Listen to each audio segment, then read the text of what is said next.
I'd like to reconvene the meeting of the St. Mary's County Board of Education for Wednesday, October 8th, 2025. If we could all stand for the pledge.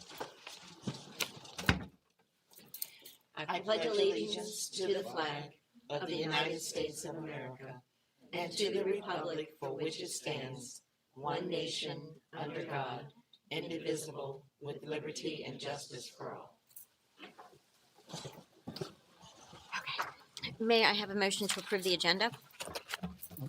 I move approval of the agenda as presented. Do I have a second? Second. All those in favor? Aye. Opposed? Motion is carried. First up, we have the superintendent and student member of the board update. Take it away. Ready? Go. October 8th. October is Principals Appreciation Month.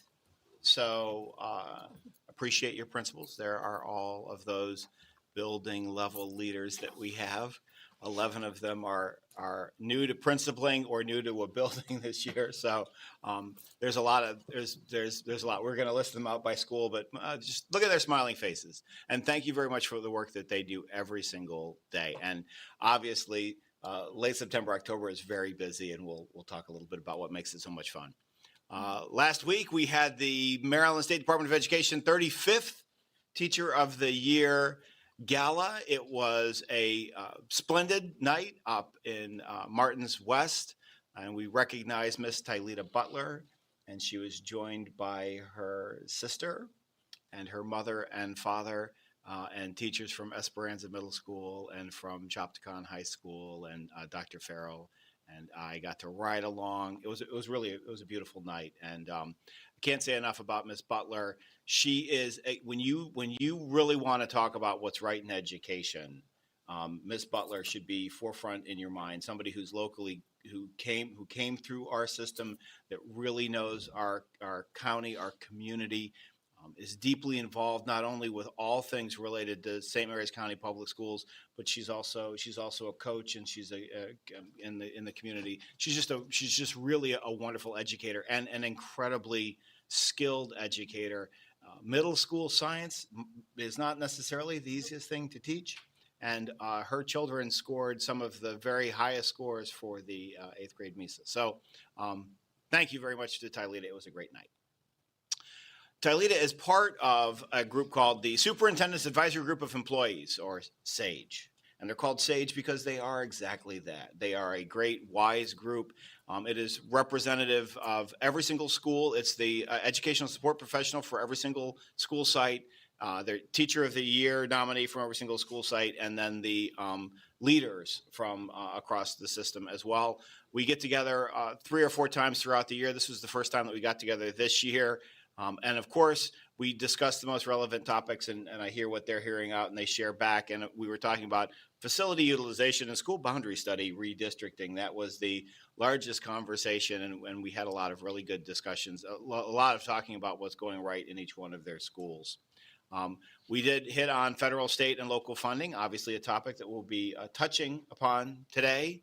And because we are in the first marking period and there is so much of a focus on starting strong, a lot of discussion about student attendance, a lot of reviewing of all of the things that the schools are doing, that the administrators are doing, that the support staff are doing, the teachers are doing, and ultimately it falls to the parent, especially at the elementary level. That parent's got to get that child on the bus. There is no reason why your child shouldn't be present at least 90% of the time. And that is the state standard. If you miss more than 10% of the time in which you are enrolled, you are considered chronically absent. And that's not necessarily a moniker I'd like to have affixed to my child. And the only thing worse than being chronically absent is if you are habitually truant, and neither of these things we want to have. So every year is a fresh start. We really emphasize that. So there's a great conversation about how we can support and move forward in that work. And we've seen better attendance this year than the previous 4. So good start. Thank you for the work of everybody. On Friday, it was Farm to School, and we started that off. They're going to be visiting 3 sites, but they started at Mechanicsville Elementary School last week. It was just a beautiful, day. I mean, mid 70s, not humid, lots of sunshine, and they really they just do a fantastic job. And all of the children at Mechanicsville Elementary School were out and participating and learning all of the wonderful things that are grown right here locally, and how to make sure that you are getting and supporting the local community and eating fresh and eating local. Really, really, really, really well done. We had our redistricting community engagement evening, the very first forum. It was so popular that we added a second forum, so it was on Thursday and Friday, the 25th and the 26th. What was interesting was that we asked for registration ahead of time because we had a certain amount of seats. And we wanted to make sure that we were participating. 172 people registered and only 81 showed up. So as we were going to have more community engagement events, don't register if you're not going to show up. That you're keeping a seat from somebody else. And ultimately, we added a second night. We had 181 registered and 104 participants. So if you basically took the participants from first night and second night, we could have done it in one night as opposed to bringing everybody out for two. But if you register, show up, and that's just common courtesy. And we did have some people that registered and then realized that they had a conflict, and they reached out, and that was extremely helpful. The community survey that went out started on September 26th, just closed on Monday. We've had 3,467 responses, and it's a very long and detailed survey, and it ends with an opportunity for public input, kind of a free range last part.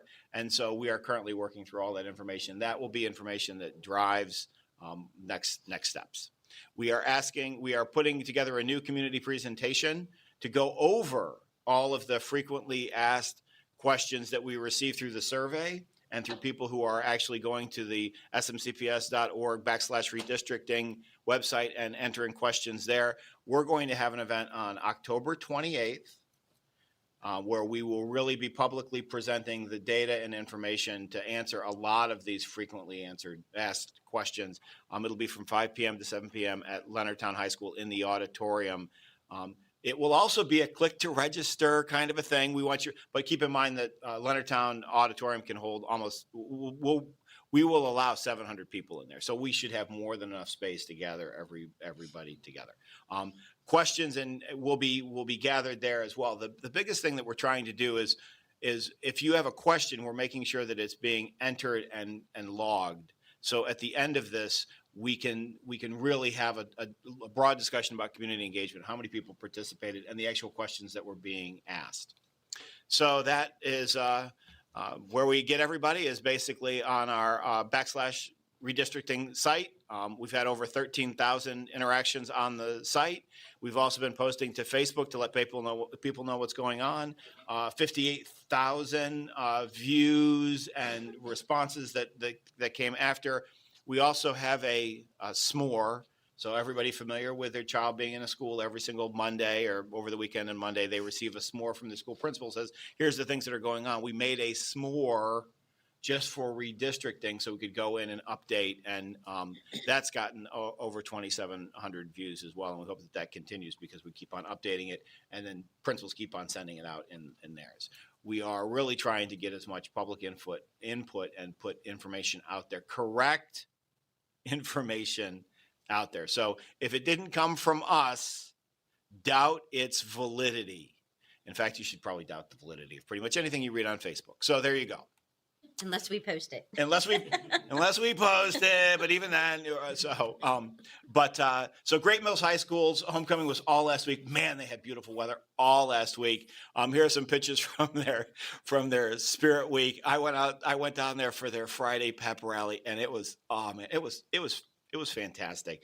Not only are the kids really engaged and having a great time, but the staff are also very much involved and having a really good time. They had a beautiful game. If you were a great, if you're a Great Mills High School student, it was an incredible game. Your Georgetown, not so good.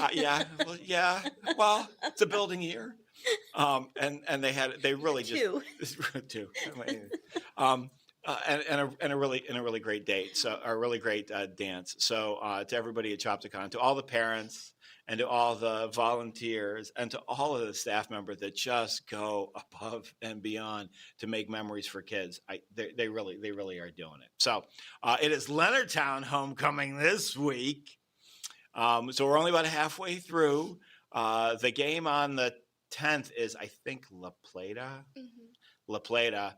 That we'll be watching that one, and then the dance to follow on the 11th. So they're only 2 days. I only got pictures from yesterday and today. So the first Monday was Generations.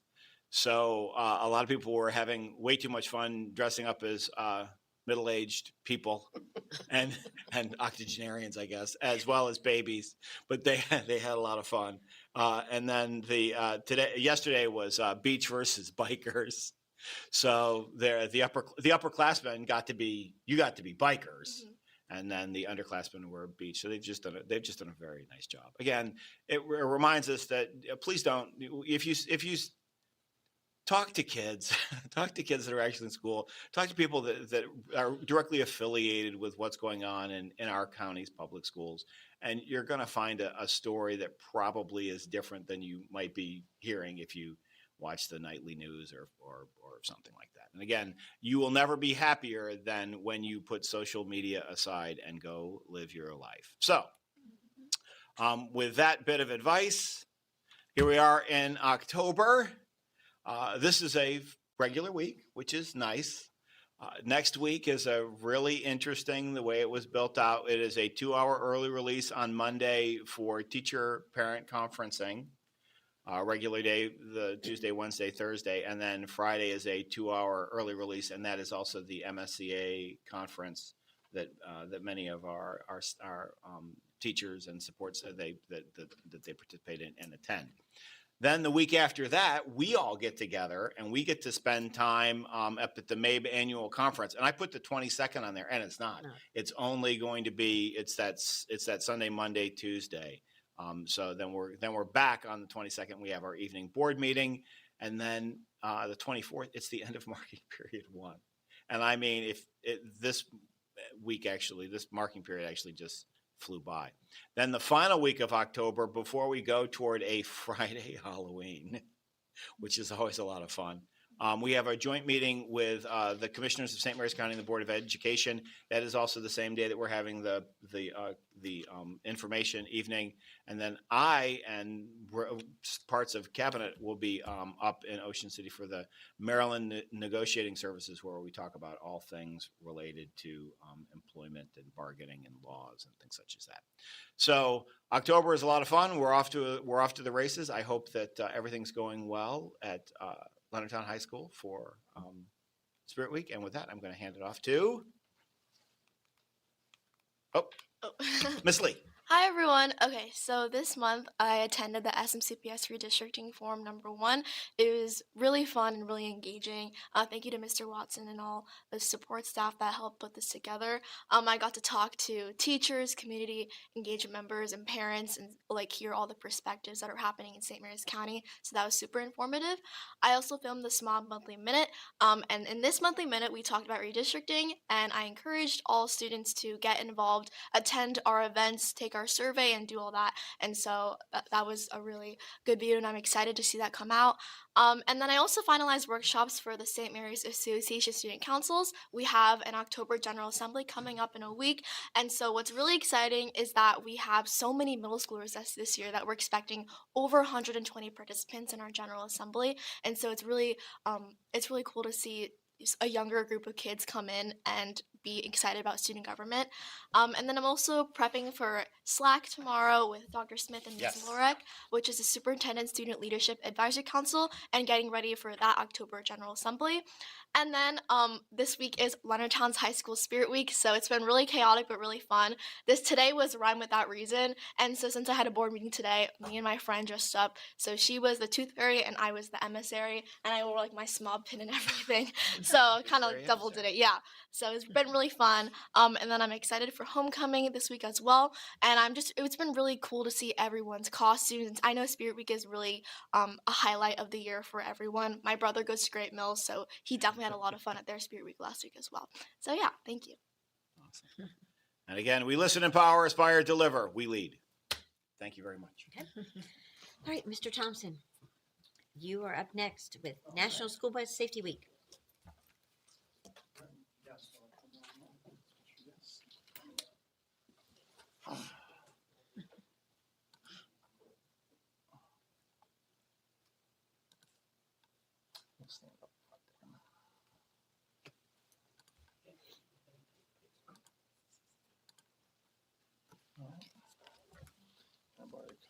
You may have the clicker, Mr. Thompson. Just keep on rolling, Ms. Cook. Come on.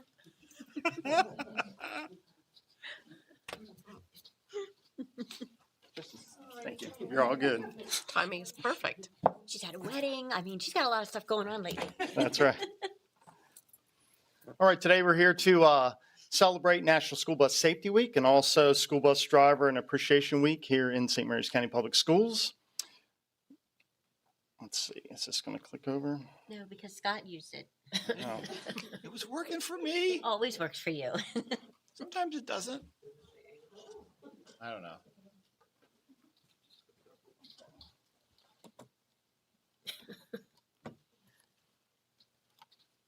All right. Typically, the third week of October of every year is honored as National School Bus Safety Week. And this year's theme is Safe Rides, Everyday Heroes. And I think that's a great theme. I really enjoy that.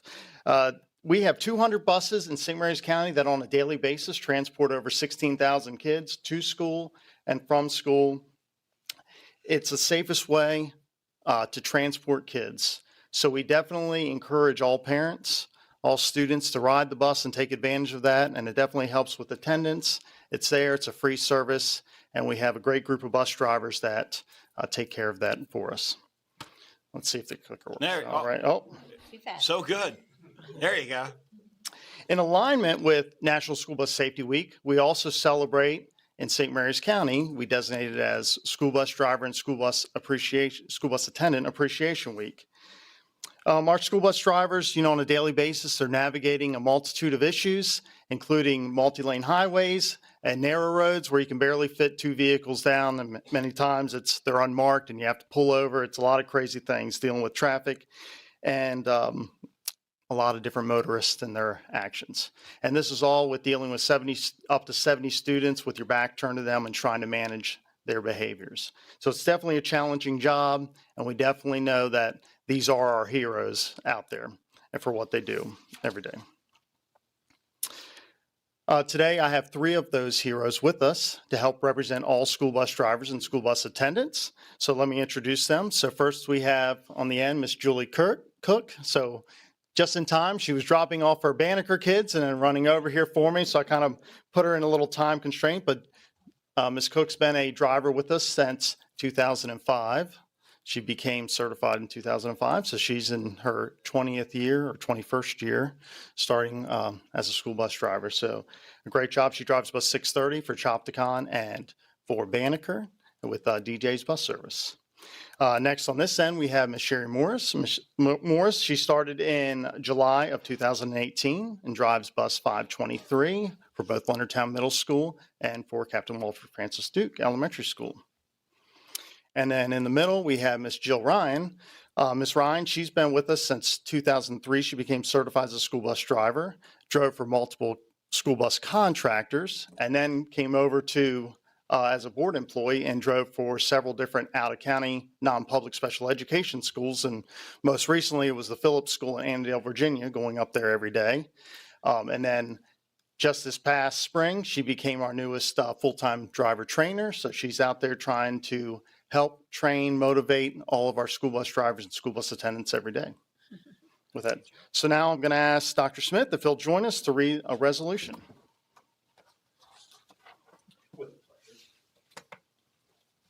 And then we have.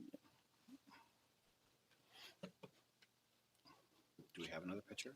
Well, I had one more from. There you go. All right. Nice. Good morning.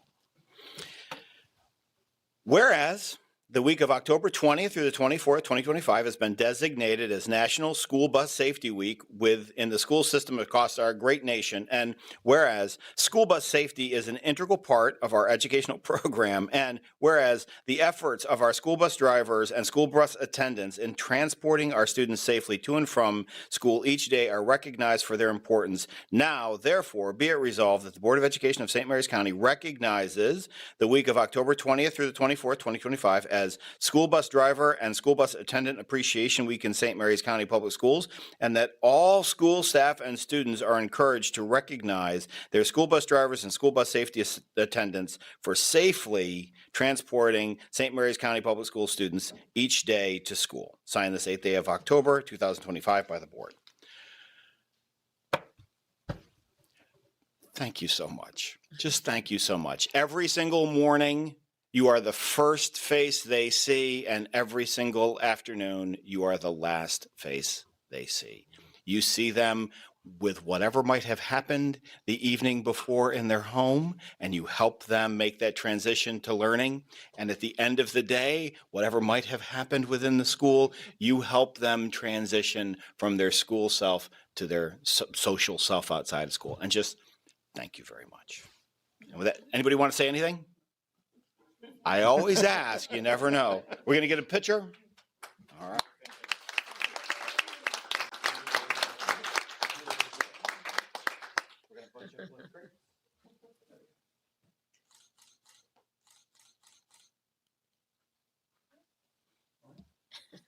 Thank you very much. I'm going to hand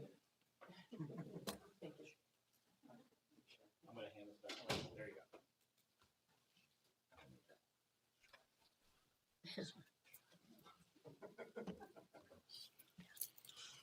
Okay, no public hearing this morning. Do we have any public comment? Okay, then may I have a motion to approve the consent agenda? Today's consent agenda consists of the approval of minutes of September 24th, 2025. Personnel teachers, there are no administrative and supervisory appointments. With that, I move approval of the consent agenda as presented. Do I have a second? Second. All those in favor? Aye. Opposed? The motion is carried. We have, my goodness, we have 5 information items. First one, Mr. Chris Lehman, Tammy McCourt. Oh, really, Chris? I see Tammy's going to assist with our audited financial statements.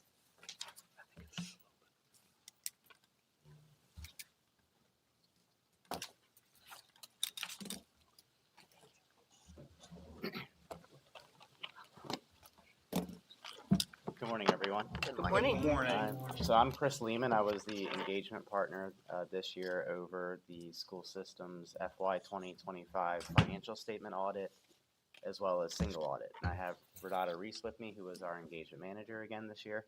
So we have a brief presentation that we'll walk through that just highlights the results of the audit. If there's any questions at any time, please just feel free to jump in. I'll keep my comments relatively brief for the respective time.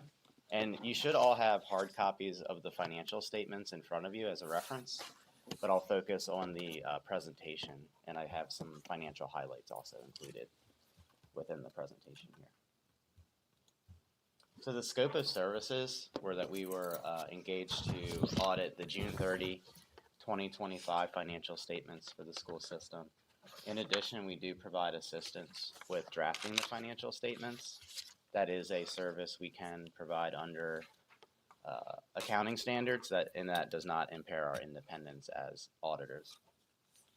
Because of the level of funding from a federal level, the school district's required to go through what's termed a single audit, or in the longer sense there, the Title II CFR Part 200 single audit.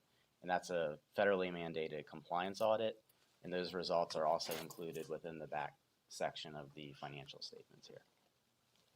So we've issued a clean or unmodified opinion on both the financial statement audit as well as the single audit, and that says that the financial statements are reasonably free of material misstatement, and that would be the best opinion we could give under professional standards. We did not discover any instances of fraud. A financial statement audit is not forensic in nature, but we are required to have a healthy skepticism that fraud could happen really at any time. So we're looking for material fraud. We're skeptical. We interview folks throughout the system, and nothing came to our attention of a fraudulent nature. And we discovered no material weaknesses in any of the internal controls, which means that essentially, in a non-accounting term, you can say processes are working. They're designed effectively, and it's also operating effectively. And we'll have a couple slides that I'll walk through what we consider the key controls. We received the full cooperation of management, so all records. We asked for a lot of backup. All records were properly supported. All questions we had adequate answers from our perspective. Last but not least, no single audit findings to report, so it was a clean bill of health from a federal compliance perspective as well. This slide here is just a picture of our audit approach. It's really, it goes through each phase of the audit, and I won't go through the gory details of auditing, but it's designed to be really a funnel of risk. We're auditing for risk. So at the end result, we want to make sure all risk of material misstatement has been adequately mitigated in order to issue, hopefully, in what we did, a clean opinion. And we go through each phase of the audit to filter out risk so that all risk is properly addressed. And we'll go through what some of those risks are within the financial statements.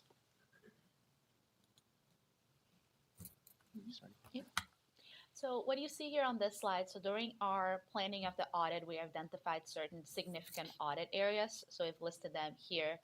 So cash controls and reconciliations, collectability of receivables, as well as due from other governments, fixed asset accounting, completeness of liabilities, revenue recognition, accounting for pensions and OPEB, and then grant compliance, which goes along with the single audit that Chris had mentioned.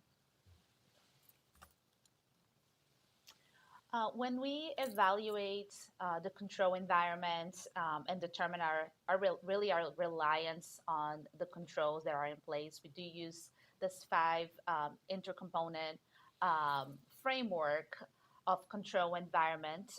So what you see here on this slide are those 5 items. So it's control environment, risk assessment, control activities, information and communication, and monitoring activities. So on the bottom there, you'll see our assessment that for each of those 5 areas, we have assessed that they are operating and designed effective. So this is really a 2-part answer. It's either a yes or no. So it's a good thing that we have determined that they're effective. And then going through in a little bit more detail as far as the key processes that we identified. Those are the processes that we focus on: testing of transactions, walkthroughs when we're meeting with the control owners, substantive procedures. Those are the key processes where we spend a lot of our time during the audit. So treasury, estimates, financial reporting, as well as revenue. We have listed here the components of each of those key processes. And then on the next slide, expenditures, payroll, fixed assets, and again, grant compliance. And again, for each of the key processes, we have assessed that they are designed and operating effective. Any questions thus far? Okay. Okay, and then on those next 2 slides, the key accounts and assertions, as well as audit results. So those accounts that we have determined are the key accounts of cash and cash equivalents due from other governments, capital assets. Those assets we're really looking to ensure that they're not overstated on the financial statement, so we're looking for existence. And then on the liability side, accounts payable, accrued salaries, related costs, unearned revenue. We want to make sure that the liabilities are not understated, so we are looking at occurrence, existence, completeness for those. And then anything that has an estimate related to it, we look at the valuation, so lease and SPEDA liabilities, net pension liability, net OPEB liability. We're looking at that valuation and disclosure on the financial statements. So as you can see here on the results column, there were no adjustments, as Chris had mentioned, so it's all marked as green, which is usually the color that you want to see here. And then on this slide, these are your income statement or your P&L account, so your revenue and expenses, federal, state, and local revenues, charges for services, And then salaries, employee benefits, non-payroll expenses, and capital outlays. We're looking at those transactions. So our assertion is occurrence, making sure that that happened. It's recorded in the correct year. And then the depreciation and amortization, again, an estimate. So we're looking at valuation. And again, you see results green. So there were no adjustments proposed during our audit. And the next few slides are just what we'll call key selective results from the audit report. So all of this is included within the financial statements that you have in front of you. So this slide here, it will continue to the next slide just because of the volume of data here. Here this shows from the general fund budgetary perspective. Now this is both unrestricted and restricted combined. So keep in mind the restricted funds include federal activity.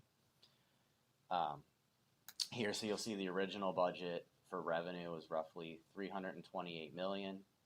The final amended budget came in at roughly $327 million. And the actual, on a budgetary basis, is $319 million.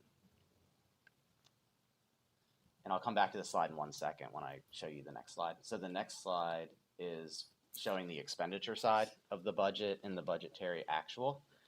So of course you'll see the budget on the expenditure side matches the revenue side, which shows a balanced budget from both the original and the final amended budget.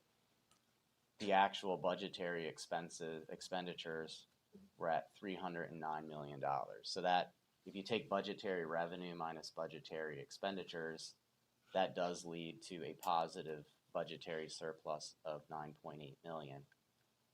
One difference between budgetary and GAAP, or what the financial statement numbers on a GAAP basis or accounting basis, the main difference is that the utilization of fund balance for budgetary purposes, it is a revenue stream. You can budget use of fund balance as revenue, but use of fund balance on a GAAP perspective is not revenue. So there's a reconciling difference from GAAP to budget, and that's the key driver of that difference between the two bases of accounting, if you will. So when you look at the GAAP level statements, there was actually a negative change in fund balance of roughly $766,000. So that's why there's a budgetary versus a GAAP difference there. And another, just the main difference too between budget, or I should say the actual to budget, also the federal expenditures or federal revenue sometimes comes in lower than budget because what's budgeted is the available spending, and sometimes it takes longer to spend those grants because they cover multiple years. So when you see this federal revenue here is under budget, we see that lots of places, lots of school systems, lots of local governments. You'll see similar types of situations where that there's just that delta there based on timing of spending federal grants. And of course that here also does have an impact on less spending, so it's an offset from the expenditure perspective as well. Any questions on that? Okay. And then here I just, this is the reconciliation from the top line here is the budgetary numbers that I had just shown on the previous two slides. So that shows you budgetary revenue, actual budgetary revenue of $319 million, which does include the approximate $10 million use of fund balance, against $309 million of expenditures, which shows that 9.8 surplus from a budgetary perspective. And then to the right here, these are really the cumulative effect of the change in fund balance between budget to GAAP. And as I mentioned, the fund balance usage, 10.1 million, is not a GAAP number. So that's the biggest adjustment to get you down to GAAP, the GAAP change. And then here, this is within the financial statements, and there's a disclosure that details the types of fund balance and the reasons for the categories for the fund balance. And you'll see here over a 3-year basis, we do show that fund balance overall trend in the general fund. At the end of fiscal year 2025, there was roughly 21.1 million of total fund balance. The majority of that is assigned, so that's in a way, management already has an intent for that year-end fund balance of how that's expected to be used in the future. So that's been recognized within the financial statements as having a plan to use that money in the future period or future periods. So that assigned fund balance is roughly 19.2 million out of the 21 million being assigned, and you'll see the different reasons for that listed here as well as that's disclosed in the footnotes to the financial statements. So what's left over is termed unassigned fund balance, and that's roughly $1.8, $1.9 million of unassigned fund balance at the end of fiscal year 2025. Questions? No, I just want to make sure that this is, because this will relate obviously to what Ms. McCord is going to show later. But so if somebody says that we have a $21 million fund balance that we should spend, $19.2 million of that fund balance is already assigned, delineated down below exactly how we're going to spend each one of it. And the only amount of money that the school system has that doesn't have a purpose as of right now is that $1.887120. And hopefully by the conclusion of today, those dollars will find a home as well. The ultimate goal of the school system is to make sure that every dollar that we're provided gets put towards its primary use, which is the educating of students. And then the last slide of financial data here is just the single audit results. So we've audited 3 major programs. You'll see Title I, Title IV, as well as Impact Aid, and there's a required risk assessment we have to do to determine which programs are required to be tested. So we go through that process and on an annual year. So we've tested $6.4 million worth of federal programs out of $27 million of federal funding or federal expenditures, which gives us adequate coverage. Their minimum requirement is 20% of total federal expenditures are required to be subject to audit for a low-risk auditee. And we've concluded that the school system is a low-risk auditee, and we have met that minimum 20% coverage. And as I mentioned at the beginning, we had no single audit findings, and we've issued a clean opinion. The last few slides, I mentioned several of these when I started, from the fact that we didn't find any fraud. We had no material weaknesses. As we showed, we had no journal entries that we proposed or recorded as part of the audit. So I won't go through each one of these items, but if we had found something of that sort of nature, I'd be required to bring that to your attention as far from an oversight perspective. And there's really no difficulties we had getting through the audit, no disagreements that we had with management, and everything. Really a clean bill of health. You can tell from the green and the positive results. It was as anticlimactic of an audit as everybody wants, which is what we always want to have. We don't like climatic audits either. Yes. So it's it was very smooth working with Tammy, Christine, and her team. And other than that, we do have our contact information here. If there's questions outside of audit season, we make ourselves available to answer those. And that concludes the presentation. Vanessa, any questions? No questions. Thank you so much. Thank you. Josh? No questions, thank you. I do have just one real quick question. The slide 15 and 16, they're in our audit book here, correct? Okay. Yes. Yes. Okay. I thought They're so, but I included. just wanted to make sure. Mhm. Okay. Yeah. We have a great team, right? You do. Yeah. I would agree with that. Mary? Thank you. No questions, thank you. Thank you very much. It's thank you. always reassuring to hear from you as an independent source that underscores what we know, which is the different processes we have in place and the individuals we have working, especially within the finance department, are always looking out for the best interest of everyone in the school system and in the greater community, and very much appreciated. So thank you. I'm just going to summarize. All the green blocks are good. And I say this every year, and every year it's still there, which is great, is that we have no single audit findings. So if you look at the 8 major areas that you looked at, which is basically touches every single financial transaction that the school system has on, on a, multi-million dollar budget, right? And I've made this point in Annapolis several times that each of these individual school systems, we are the largest capitalized group of people in the state. Like, I mean, our capitalization in the money that we flow through here is greater than most of the companies that are in the state, right? Especially even when you get further up the road to Prince George's in Montgomery County. So the fact that we have 0 audit findings on all of the transactions that you looked at, all of the policies, all of the procedures, everything is clean. So, hats off to everyone. I mean, for you guys digging, because as being a former auditor, you always look for something, right? And you didn't find it.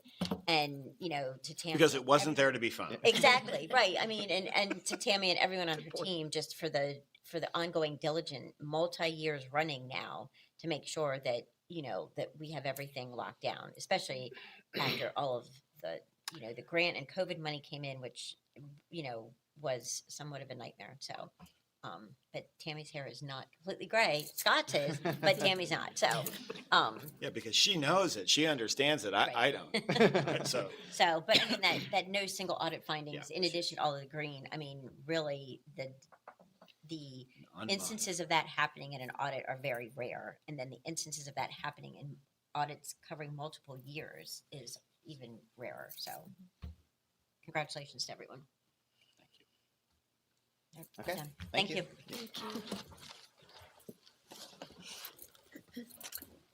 Okay. Now we have Tammy with the state aid audit.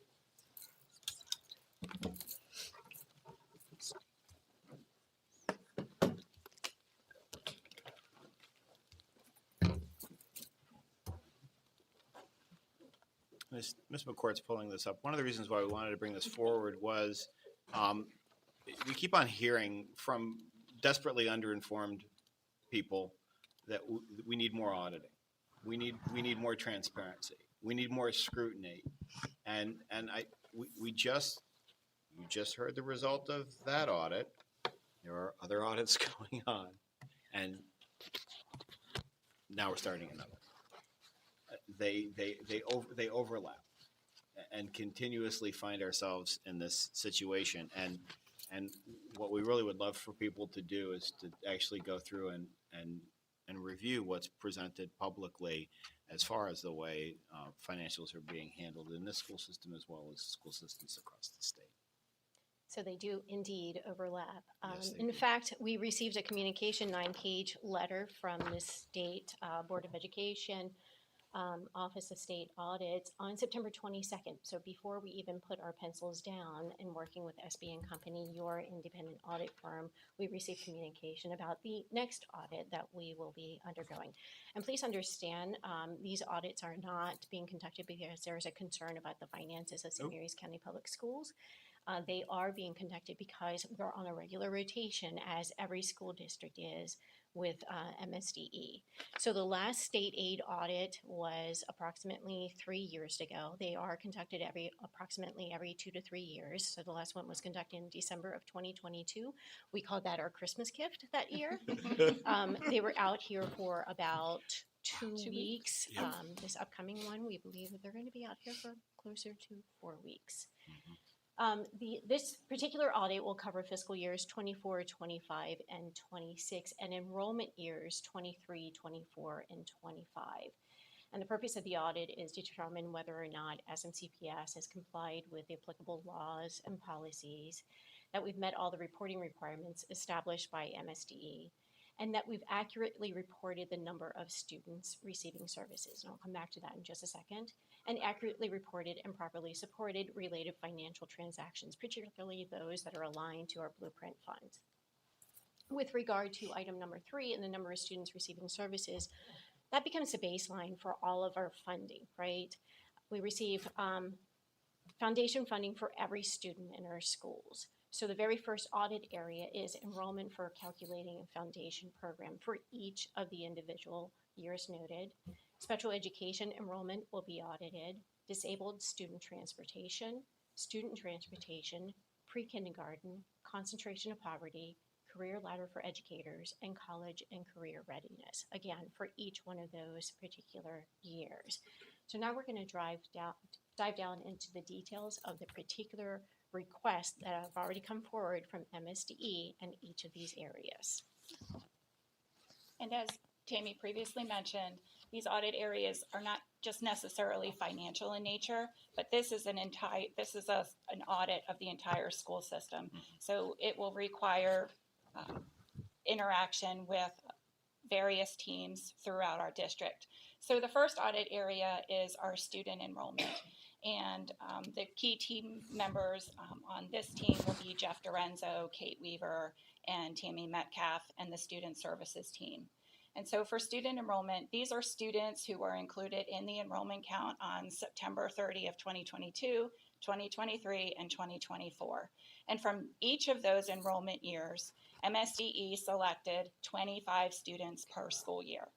And so of those 75 students that they have selected for testing, the student services team needs to pull the student record card, the residency documentation, the immunization records, the attendance records, the applicable attendance codes, the course schedule for those students, as well as the school calendars for each of those school years. And then the MSDE audit team really wants to dive into the internal policies, procedures, guidance, and flow charts to describe the entire enrollment process. So between now and the start of the audit, the student services team is working to pull together this information. Our next audit area is the special education enrollment. So this area will be led by Audrey Ellis, Carrie Smith, and the special education team. And so in the special education enrollment, these are students who were included in the enrollment count on October 1 of 2022, 2023, and 2024. And much like the student enrollment count, MSDE selected 15 students per school year, so for a total of 45 students.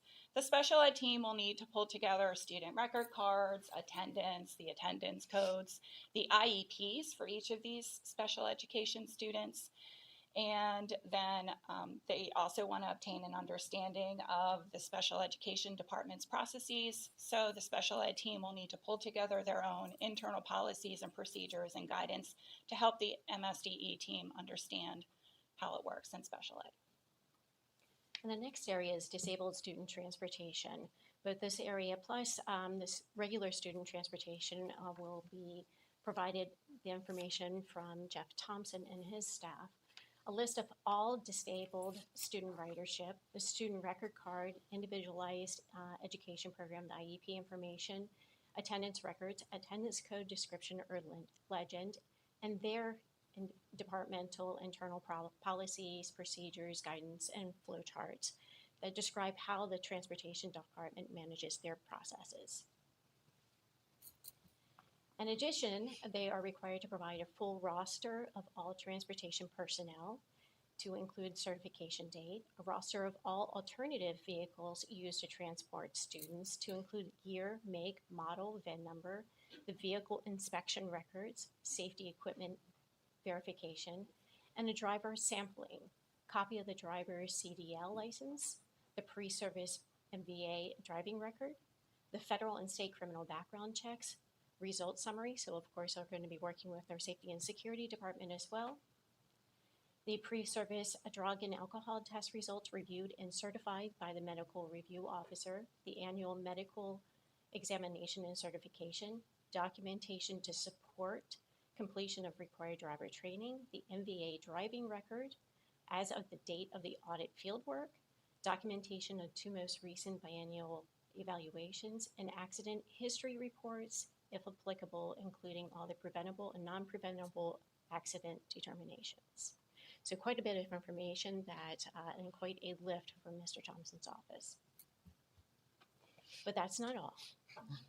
So we also have the attendant sampling, federal and state criminal background information, documentation to support completion of required training. And for our disqualified drivers and or attendants, disqualification form or electronic documentation that was submitted to MSD per their requirements, termination or disqualification letter issued by the school district to the employee, and any applicable supporting documentation. In addition, the instructor, a copy of the CDL license held at the time of becoming the instructor, driving record reviewed at the time of becoming an instructor, federal and state criminal background check information, the pre-certification drug and alcohol test results as certified by the medical review officer, the valid medical certificate in effect at the time of becoming an instructor, the driver evaluation conducted prior to becoming an instructor, the MSDE certificate showing the successful completion of the required instructor training, and documentation showing that the instructor was observed by a designated MSDE instructor while providing behind-the-wheel training to a trainee. Before you move on from that slide, may I just ask a quick question? Mhm. So when it talks about you need to have all the information about drivers and attendants, most of our drivers and attendants work for contractors versus the system. Are they only looking at system drivers? They're looking at All across the board? drivers and Mr. Thompson maintains copies of all of this information Okay. as required by the state in his office. Right, that's what I thought, but I just wanted to make Excellent sure. question. Thank you. So while Tammy's catching her breath, I will talk about audit area number 5, and that's pre-kindergarten. And so the pre-kindergarten team will be led by our Chief Academic Officer, Ms. Katie Gordercrack, as well as our as Charlotte Woodley. And so SMCPS last week provided to MSDE a full list of pre-kindergarten enrollment of our Tier 1 students in FY24, our Tier 1 students in FY25, as well as our Tier 1 and Tier 2 students in FY26. So from those 3 lists, MSDE will select a random sample of students, and specifically for those students selected, once again, this is a pattern, right? They want to see the complete enrollment packet to include the SR1, the proof of age, the residency, the immunization, the attendance records. They also would like to see the supporting documentation for income verification and the documentation to support the Tier 1 or Tier 2 status and eligibility of those students selected. So outside of the student-specific data that they want to see, they would also like Ms. Woodley and her team to pull together support for 3 specific programs or initiatives that they implemented using these pre-kindergarten blueprint funds, and describe that program and how it's functioning here at St. Mary's County. In addition, they would like to see a complete pre-kindergarten enrollment packet. It's a blank packet, just basically a sample of what parents are getting at the time of registration. And then they, once again, want to obtain an understanding of how we're putting the pre-K dollars to work. So they'd like to see internal policies and procedures, guidance, flow charts on how we determine pre-K eligibility, our income verification process that we use here, as well as how we report eligible enrollments up to MSDE. Audit area number 6 is our concentration of poverty program, and that's led by our student services team of Jeff Dorenzo and Terry Cox, as well as Layla Muley in fiscal services. So earlier this week, late last week, we provided them with some preliminary information in preparation for the audit, and that included a list of all of our community schools that were funded for each audit year. We provided them with an audit trail of our general ledger expenditures for all of the wraparound services that we've been using the concentration of poverty money for. And then we also provided them with a roll forward of the balances from FY24 into FY25, and then the balance from FY25 into FY26, and then our current balance in FY26. And then finally, we provided them with a list of all of the community schools and the individuals who are employed and paid for by the concentration of poverty money who work in our community schools. So from that data that we provided them last week, they will use that audit trail and pick a couple of expenditures, and they'll want to see copies of POs, copies of invoices, approvals, why we spent the money, what was it for, what was the, describe the wraparound service. They will also be selecting some of the employees who are working in our community schools, and we'll need to provide them with job descriptions. We'll need to provide them with documentation of the annual salary for those employees and other payroll-related data.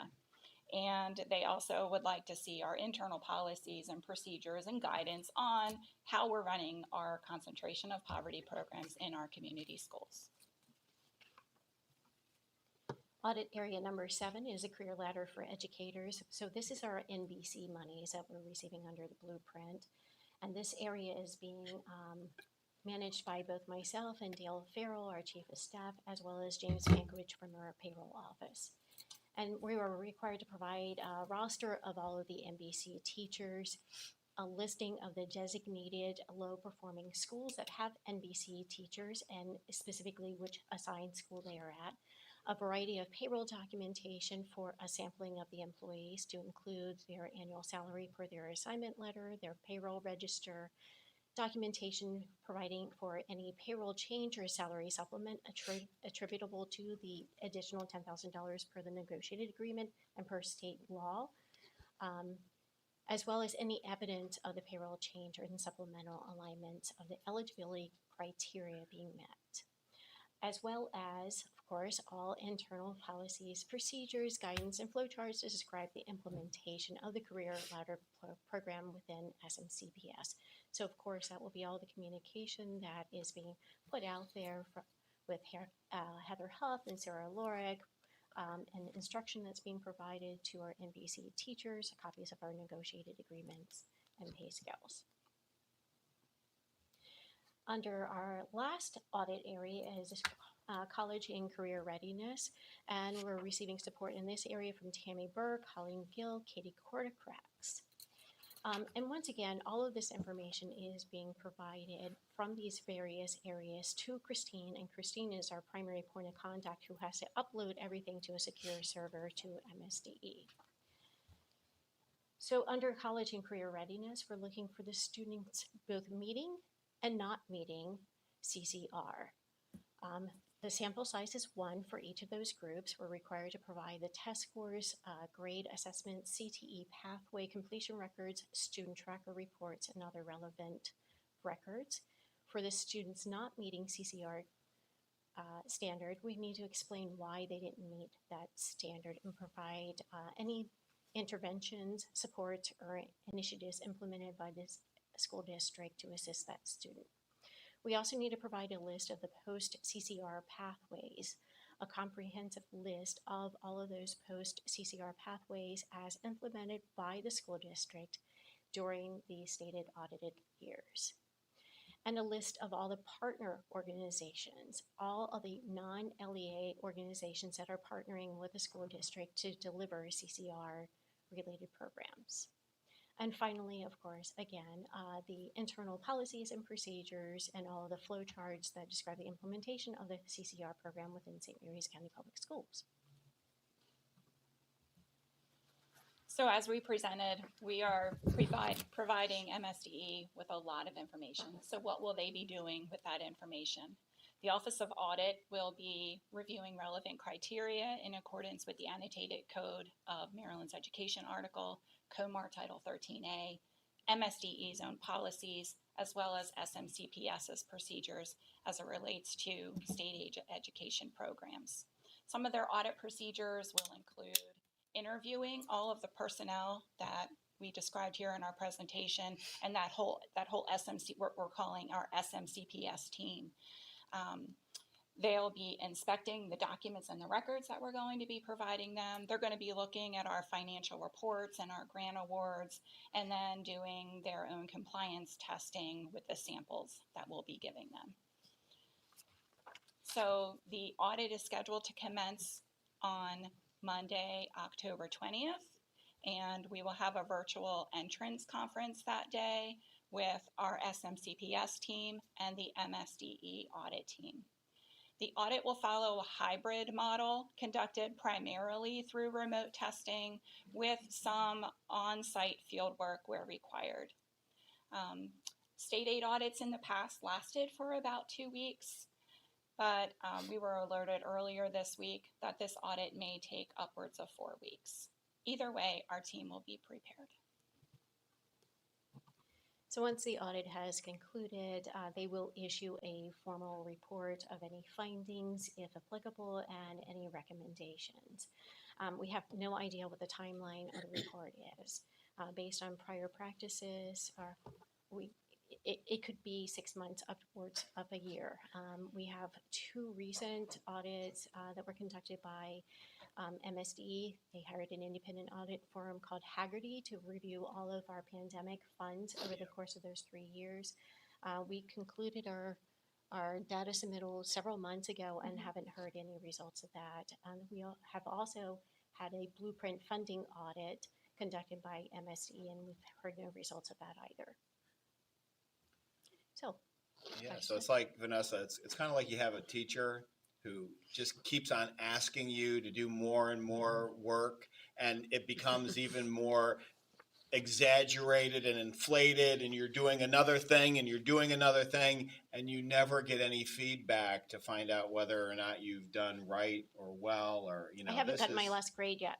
Yeah, right. I mean, and we thought it was important for you to understand that when you see our harried looks and my hair gets grayer and grayer, it's because we're in a never-ending audit. We're in a never-ending somebody explain, show, do whatever, and it at a certain point things won't get done. Things eventually, school systems are going to be pushed past their ability to be audited one more time to have a document that nobody in seats of power seems to read. So I'm very happy that I get to work with the wonderful people that we do, and they will be ready, and it will be a fantastic audit, and it will demonstrate that we are, with due diligence, doing everything we can do with the dollars provided to educate our children. But it's a lot. It's a lot. And so, again, just thank you. Thank you. For all this information that's going up there, are they giving you a secure site to drop everything in? Yes. Yes. However, we refuse to submit the payroll information That's why they via have to their come here. electronic site. Okay. What about all the student records for the student enrollment also?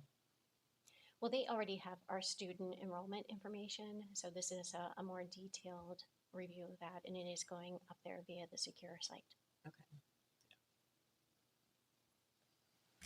So what I'm hearing is they let the school system know, but they really don't make any of the information available to the public down the road. Well, I don't know. You know, No, like they- with the concentration of poverty, No, how everything's. No, they will. I think Tammy and Scott is what they're saying is that this is going to happen now, but we won't know the results of the audit for 6 months to a Right. year. This is so. So it's not going to be like We just went through an audit. Pay for It this. concluded, and Yeah. we have We hard have it. copies, and they'll be Right. published to our website for anybody that wants to Right. see them. Yeah. We will go through this exhaustive end-to-end audit, process and won't know anything and until nothing will be available publicly. for months.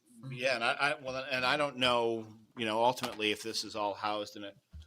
I mean, Which also then means if there's something that any system needs to do to change process or anything like that, Exactly. they will not know it in a timely manner. And if it has impact, that would be especially important. I think given the number of audits we've had that have been so clean, so perfect, I don't expect anything different from this. Right. But but we're able to do that. Not all systems can lay claim to that statement. So, And I look at this is the scope in St. Mary's Mhm. with our, 17,000 kids.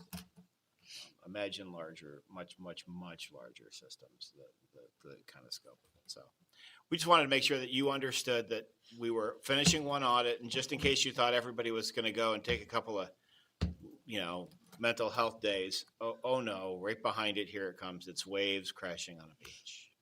Just keep thinking of waves crashing on a beach. Okay, thank you. surf those waves. Surf those waves. All right, so now we have the September financial report. As Tammy likes to remind me often, that when we get to September and October, we are closing 25, we are in 26, we are planning for 27, and then on top of it, we are being audited for 21, 22, 23, 24, 25. But lest we forget, we are in 26, Thank you. and we are executing our budget. Wrong way.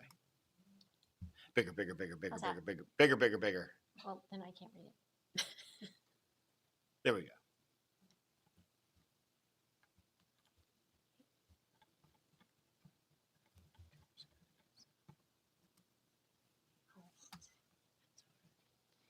So the first financial report that's provided to you for fiscal year 2026 is always as of September.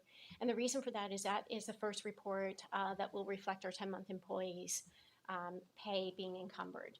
So of the adopted budget of $298 million, we have received year-to-date revenues of $83.9 million, representing 28% of our revenues received year-to-date, one quarter, right on target. On the expenditure side, there are no noted areas of concern. We have encumbrances outstanding of $225.5 million. That does include salary encumbrances. Year-to-date encumbrances and expenses total $266.4 million, and available balance currently of $31.6 million. Encumbrances and expenses year-to-date total 89.3% of our budget. Are there any questions? Anyone? No. Nope. Okay. Just roll right into the budget development. So how will we develop the 2027 Mine budget? crashed. I got this one. It won't let me. Internet is slow. I already had it open. Oh, wait, I think I got it. Okay. Oh, went away. No. The whole thing crashed. Got it, you did. Yeah, it's the internet is really slow. It's not No, it's moving on more to the doc- next.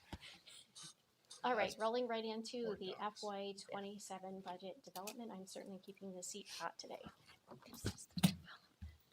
Unfortunately, our enrollment is down again for fiscal 2027. Before you are the estimated enrollments. These are unaudited. We're still scrubbing the numbers, making sure that all of the students are accounted for in our e-school system. The enrollment last school year was 16,370, representing a decrease last school year, 329 students. The estimated enrollment for the current school year is 16,171, representing a decrease of 199 students. You'll also see on here the 3-year rolling average, and that pertains to maintenance of record for purposes of our local funding support as well as our state funding support. They look at the higher of your current school year's enrollment or your 3-year rolling average. So the good news is that our 3-year rolling average is higher at 16,413 students. The bad news is that there's a greater change on our 3-year rolling average of a decrease of 227 students. That's how the math ended up. That's how the process works now. Yes, and we also have, unfortunately, a decline in farms students.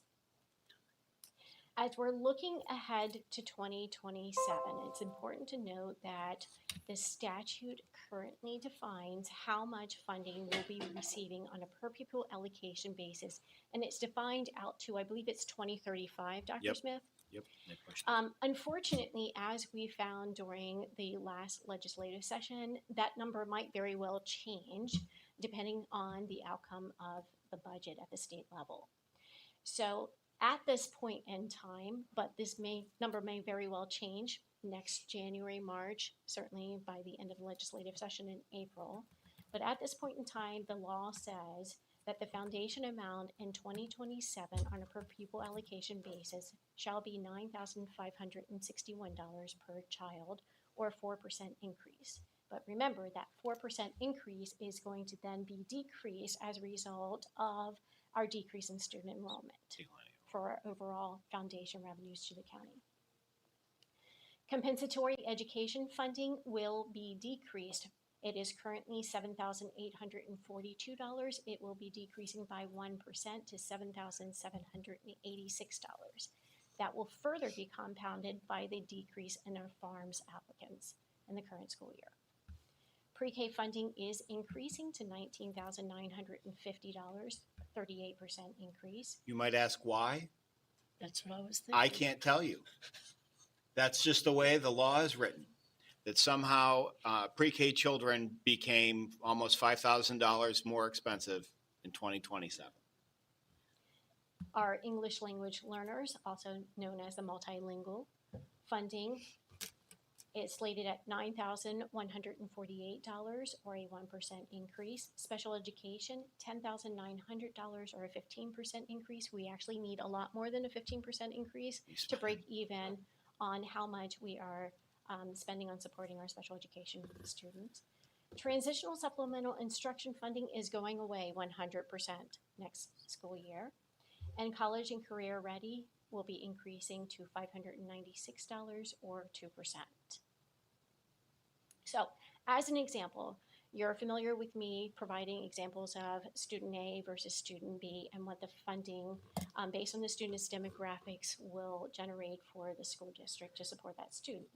Well, under scenario A, in the current school year, we have a foundation funded student that generates $9,226 of funding for a school. Student B is also economically disadvantaged and requires additional supplemental instruction support. That student generates $17,424 in the current school year. Looking at next school year, the difference would be for our student A, it would be $9,561. However, because of the decrease in compensatory education funding and transitional supplemental instruction funding, student B support will go from $17,424 in the current school year to $17,347. And that is a reduction of $77 for these students. And we currently have 2,632 students in our school district who receive transitional supplemental instruction funding, additional reading supports. And keep in mind, those dollars are split with, in our county, it's about a 50-50 split. So half of that funding comes from the state and the other half comes from the county.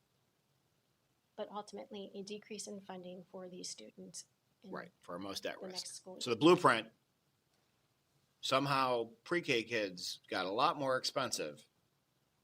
They reduced funding by 1% for economically disadvantaged kids and stripped out TSI and increased multi-language learners 1%.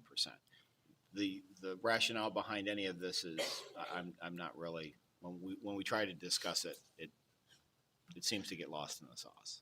So just out of curiosity, the funding amount for pre-K kids, if there were any private providers in the county who were eligible to offer it up, they would receive that same amount of money? Absolutely. Yep. So is it possible that, in some blueprint haze, they decided that, well, it's going to cost a private provider a lot more, and so we're going to go ahead and give that additional money?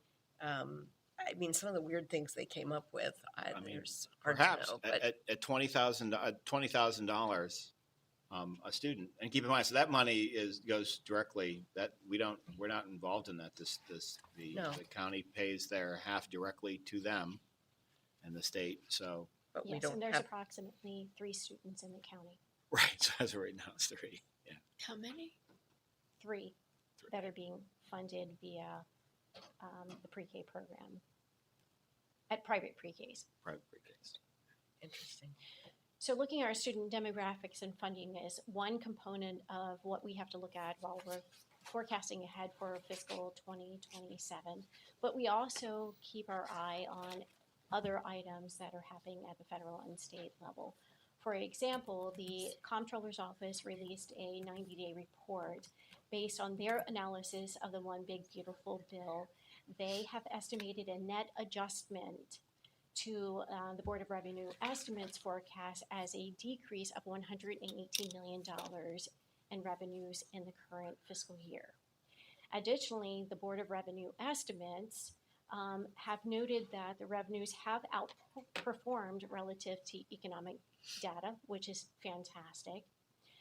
They've also stated that given recent slowing in the labor market and significant loss in high-paying federal jobs, our forecast expects conditions to weaken through calendar 2026, but they've also stated that tax year 2025 is growing faster than expected. What this all means is there's a lot of uncertainty If anybody as tells we you what the look future forward holds, to 2027. The Department of Legislative Services, in a presentation to the House Appropriations Committee, laid out their forecasted impact of not only their closeout for last fiscal year, but the impact of the One Big Beautiful Bill. And the first row of numbers that you see on the screen was what their closeout amount was estimated to be as far as their general fund balance. So in 2026, $321 million, but then the offsetting impact of their closeout and the bill increase that to $323 million. However, in 2027, the impact will be fairly substantial, a decrease of $277 million, and certainly staggering by 2030, a decrease of $3.6 billion. So we share all of that because there are certainly a lot of uncertainties and a lot of financial challenges that the school districts need to continue to monitor at the state and federal level. We need to monitor the declining enrollment, the federal decisions, and those federal decisions and that impact on state revenues, as that would then trickle down to local school systems revenues. On our side of the street, for expenditure purposes, we need to be cognizant of employee compensation increases, inflationary cost increases, whether it be for utilities or health insurance, increased student needs, as well as any potential new mandates that may come out of the next General Assembly session, because those would result in increased funding needs to the school system. So how does all this play into our FY27 budget? Well, back in 2014, when Dr. Smith and I started working together in our respective roles, the school system did what was called incremental budgeting. And incremental budgeting meant that if you received a certain dollar amount in a departmental budget this year, we would increase that by 1%, 2%, cost of living adjustment increase, and that became your new budget for the next fiscal year. At that time, we said we've got some financial concerns in 2016 as we embark upon developing the 2016 budget. We need to take a different approach. We really needed to dive into the details. So we adopted a modified zero-based budgeting approach. And we'll go into those details in just a second. But what we're finding now, because of all of these uncertainties, is that we need to really fully embrace a zero-based budgeting approach. So the budget development previously under the modified version allowed for a heightened level of transparency. We provided the Board of Education via our directors detailed examination of expenditures. You're acclimated to receiving a detailed supplemental budget report that had all the account details on it, line by line, notes that supplemented what the public would see in the categorical basis. Departments would list out, for example, a purpose of a workshop pay budget, that it's for science curriculum development, for example, the number of hours, the number of days, the number of staff needed, and the exact mathematical calculation that ended up in that budget line. We requested that departments reach out to vendors and provide us the quotes for the computer software that is needed to support the school district. The Department of IT will provide us a quote. We tally that up, make sure that that's the exact number that we have on a particular budget line. Then, of course, during the course of the school year, we're actively working on RFPs, ITBs, receiving 3 price quotes, receiving multiple intergovernmental price comparisons. We don't just piggyback on one contract. We'll go out there and review several contracts before we say that this is the one that we want to go with. And most importantly, last year's baseline doesn't become your budget for the next year when you're a department director. We do reallocate funds from one department to another or from one instructional area to another, and our supervisors and directors have gotten acclimated to that. We're adjusting based on the needs of the system in a particular year. We also provide an annual review of staffing allocation, the teacher-student ratios. Therefore, the number of teachers that are at Hollywood Elementary School may vary for next school year because of the number of students that are actually at that school. So we may go down to Lexington Park and say, you need an additional teacher, but Hollywood, we may need to take one of your teachers and move it. This is just an example, but those are the kinds of things that we have historically done. And we certainly continue to provide a student needs analysis and adjusting our staffing ratios at individual schools to meet the students' individual needs. And we provide a salary analysis. What does a salary analysis mean for St. Mary's County Public Schools? It means that for every individual that is currently being paid, I'm literally pulling up their payroll records today. I'm applying the negotiated agreement to your actual salary today and forecasting that out on an individualized basis. I'm not taking the salary account as a whole today, the budget as a whole, and overlaying that with a 3% step increase and whatever the COLA adjustment is. I'm drilling down to the actual person and their exact salaries. So we are evaluating compensation in great detail. We're also estimating what the attrition is. We've been doing this. You'll see in your supplemental budget that you have a negative amount budgeted for salary attrition every fiscal year based on trending.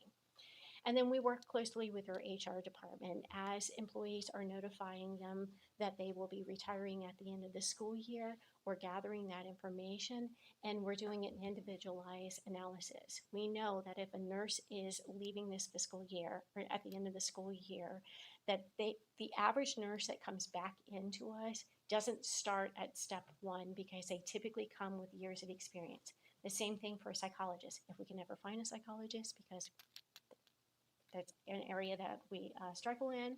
However, with our teacher salaries, on average, they are entry-level teachers.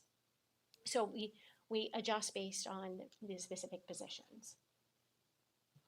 So what else have we done? Well, you're certainly aware of the level of detail and the amount of time that we have historically focused on health insurance.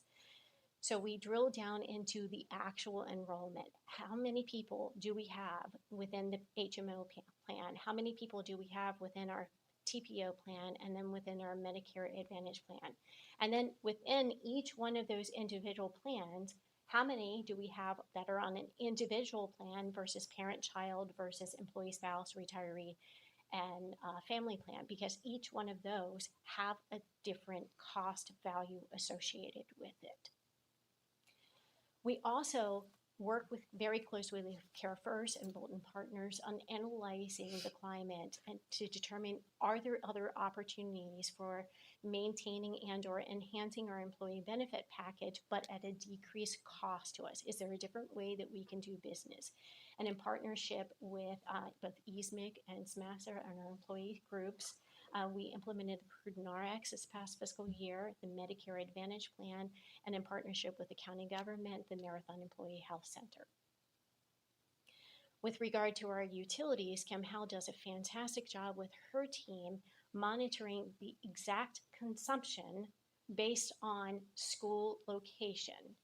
So she trends out the exact electricity kilowatt hour cost as well as the heating oil cost per gallon.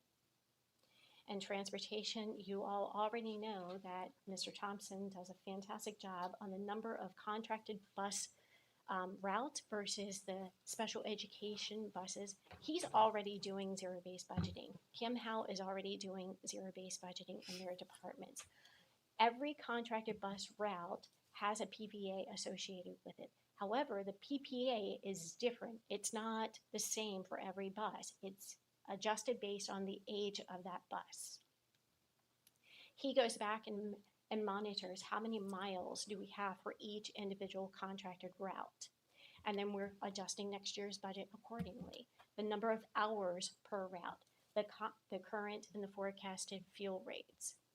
So when I say that we're doing a modified, these are the things that are truly already zero-based budgeting.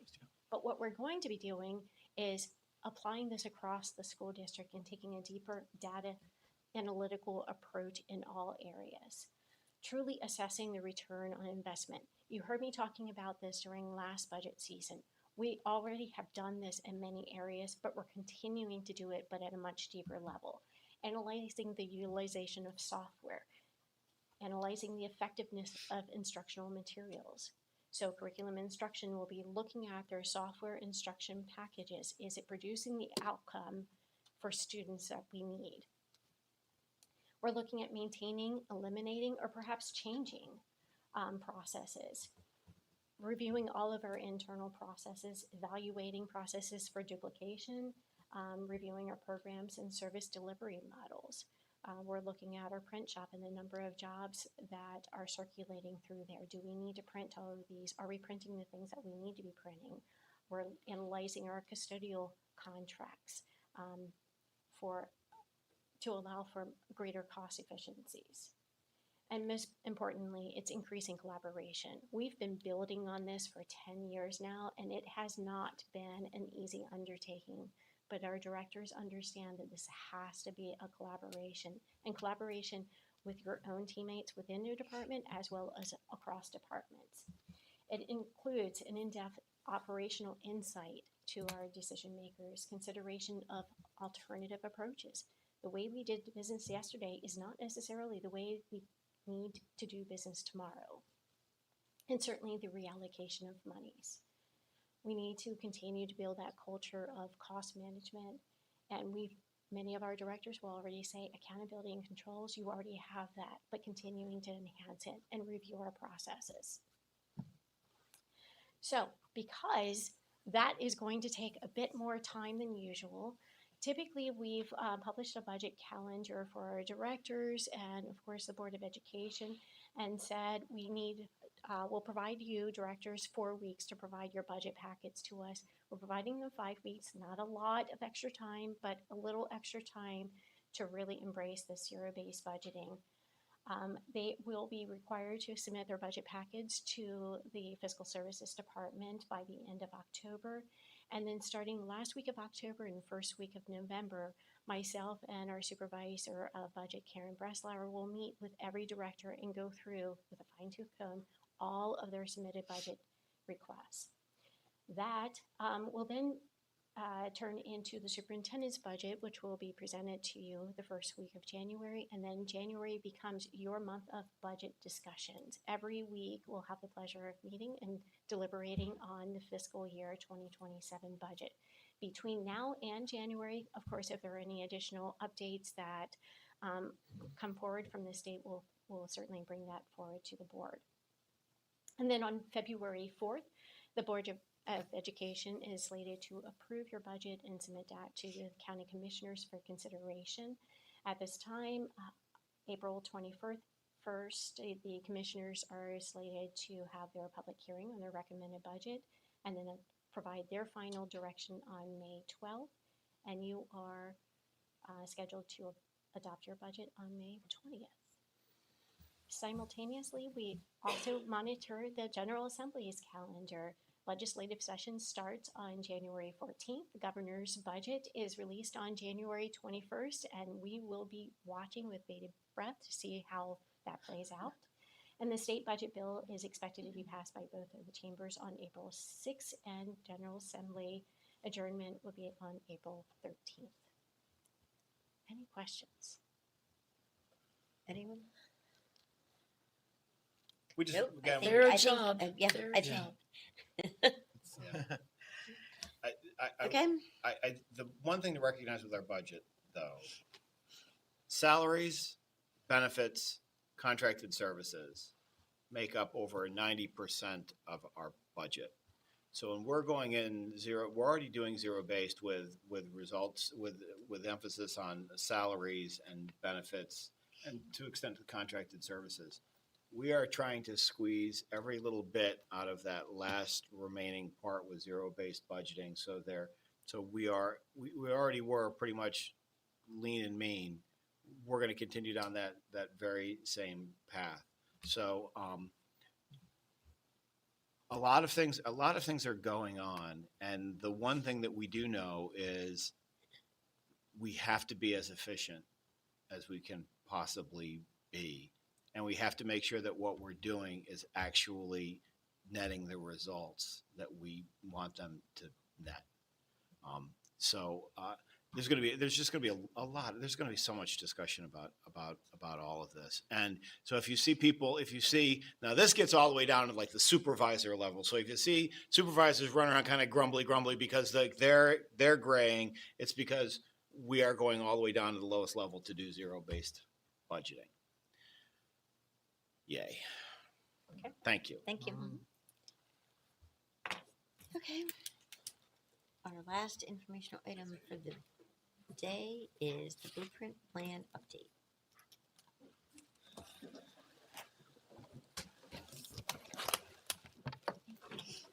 I've warmed them up. They're ready to go. They can't wait to On a talk highlight about there. blueprint progress monitoring update. Well, good morning, everyone. My name is Five Sarah stars. Lorick. I'm the supervisor of reporting and communication, and I'm partnered today with. Katie Quartercracks, Chief Academic Officer. We are here today to discuss the blueprint for Maryland's future. As a district, SMCPS recognizes the success of every student will depend on a strong foundation, high quality instruction, a dedicated and supportive work staff, and a positive school community that is responsive to the diverse needs of all students and families. And guided by the pillars of the blueprint for Maryland's future, SMCPS has strategically organized its efforts for continuous improvement and reflection. You're going to see some of that today. Today's presentation will provide an overview of key initiatives. The SMCPS Blueprint Plan was developed and improved over several years, as you can see indicated on the slide here. And our goal today is to share some updates from the 2024 plan and share some key initiatives that SMCPS is implementing for those evolving needs of our students. So we'll jump right into Pillar 1. Good morning. Pillar 1 focuses on ensuring that children have access to high quality education, starting with us at 4 years old. As of Monday, so right now we have 520 seats available to our pre-K students and an additional 50 seats for pre-K students with disabilities. As of Monday, 513 of those seats were filled, which is about 90%. Priority is obviously given to Tier 1 students who are at or below the 300% federal poverty level. I think we had 431 students fall in that category. All 431 students were offered seats up front. And recently we moved to Tier 2, and we are working our way through Tier 3. And like I said, we were at 513 seats. I would like to brag that all of our pre-K programs are fully accredited, and we either have Excels 4 or Excels 5 ratings right now. In Pillar 2, like much of Maryland and nationwide, we're going to be noticing the teacher shortage issues that are ongoing and prevalent. And so SMCPS is recognizing this issue and is deeply committed to attracting high quality educators and supporting their ongoing development once they are in our system. A key strategy that Dr. Farrell shared with us regarding Pillar 2 for high quality and diverse teacher leaders is their attendance at job fairs for HBCUs, and that helps diversify our teaching staff and bring a broader range of perspectives. That has been an ongoing initiative. As we look to expand the leadership within SMCPS, we find that many teachers and leaders are ready for that role, and in this past school year, we had 46 promotions within. In regarding supporting our teachers once they're here, we are always proud of our induction program. We've spoken about it in previous Board of Ed informational items. A new initiative that was introduced this year was an extended orientation opportunity for conditionally licensed teachers. This offered them a little insight into establishing classroom routines and management, as well as going through specific curricular resources and lesson planning structures, just offering them that added support for preparing for a classroom that they have never been in before. We continue to seek and support our new teachers along the way, and that works alongside with our higher ed partners. We have several that we've been working with as we try to streamline and simplify licensure for our conditionally certified teachers, and in a moment we'll talk about one of our Grow Your Own programs with the Teacher Apprentice Program, and so we're working to find ways to reduce financial and instructional barriers for those future teachers and current teachers who are working towards licensure. Jumping into national board certification, you heard about it a little bit today for the audit, but SMCPS actively supports teachers going through this process. This year and in the past 2 years, we've offered a CPD course to support candidates along the way in the process so they are not left to their own devices and trying to figure this out on their own little island. The CPD course also offers them professional development points towards their relicensure as they're working through this process, because not every single person going through the national board process will achieve. And so we want to find ways to eliminate barriers and offer them success towards their relicensure.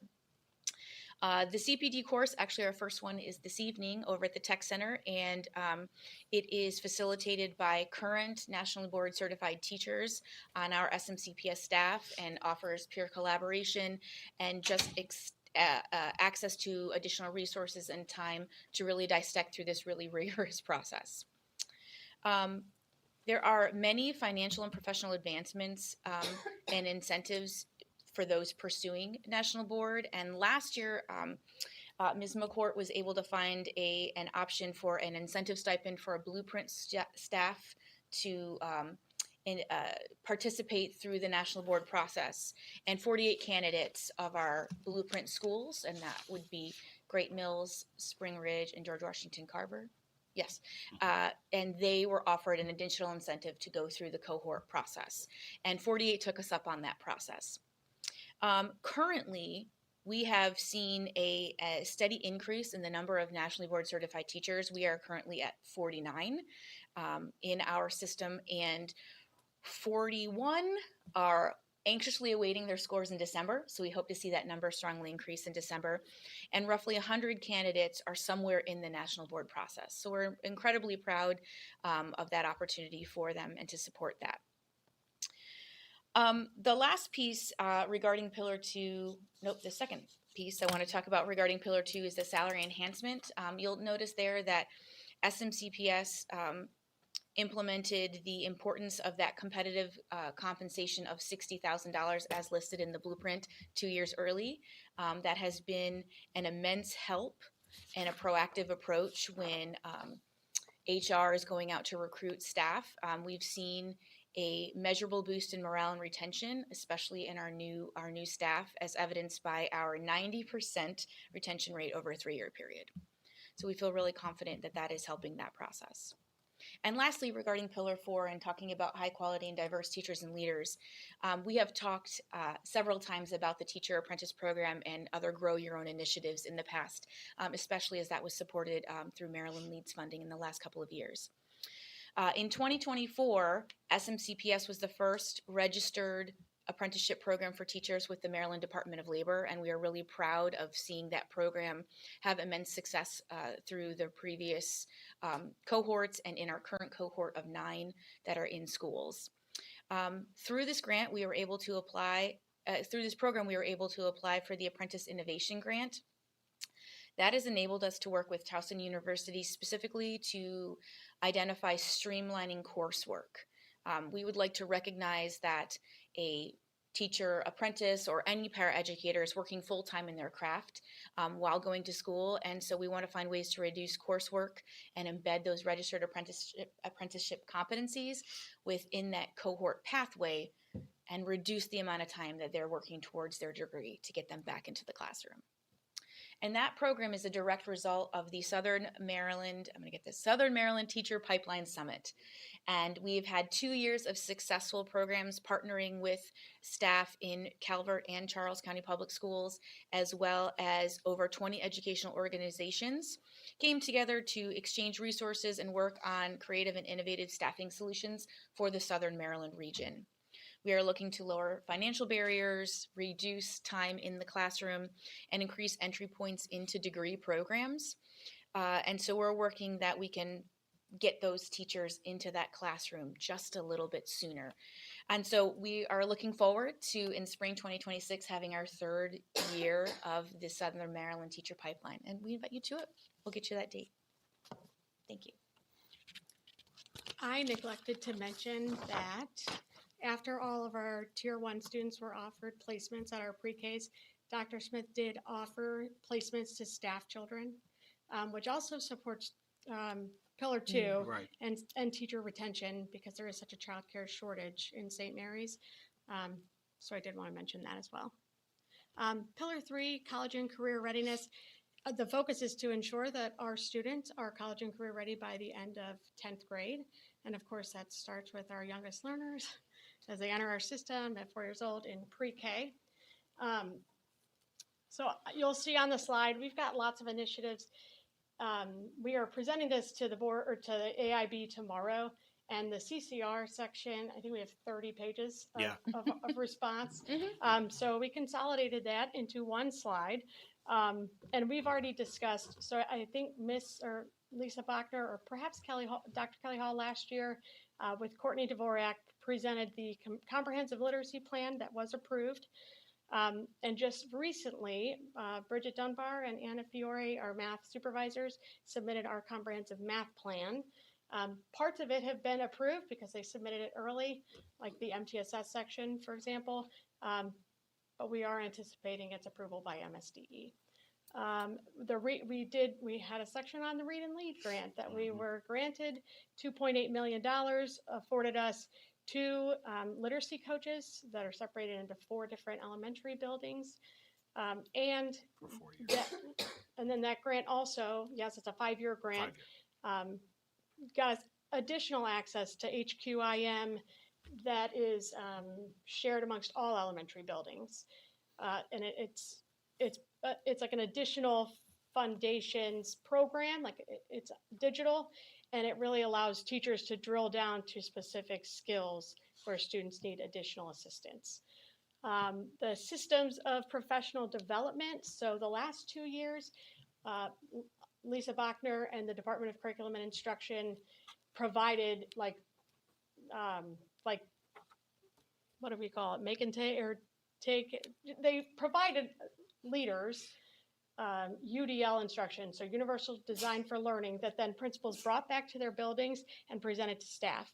That was a very easy segue to MTSS, which is a part of the comprehensive literacy policy. It's part of the comprehensive math policy. And now we are using that at our every A&S session. We're giving MTSS, so multi-tiered systems of support. To every building principal. And start next week, they're meeting, we're breaking them up into like smaller groups, and they get to meet with content supervisors so they can, so that content supervisors can tell them what they should be seeing. Let's say when they go into a social studies classroom at the secondary level, what are effective practices in the math classroom at the secondary level? And then principals, we're hoping, bring that back to their instructional leadership teams, and they're going to develop walkthrough tools so that we're making sure that we are addressing the needs of at least 80 to 85% of students the first time we're giving instruction. because we cannot intervene our way out of ineffective core Tier one. instruction. Yep.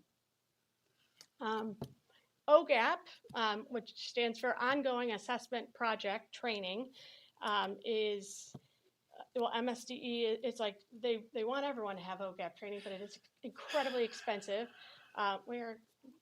Ms. McCourt, we're going to try to budget for that, $45,000. But it's like a 4-day training.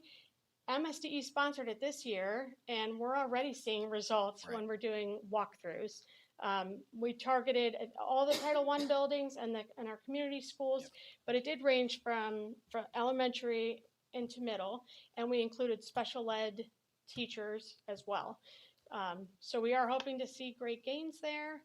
And then our new initiatives that you guys probably already know about is our foundations pilot that started with 4 buildings last year. We expanded it. There's 5 new buildings this year, and those buildings are pairing up with the experienced pilot buildings from last year, where we are flexing students between classrooms at the elementary level, which is kind of a newer initiative, but we are seeing growth.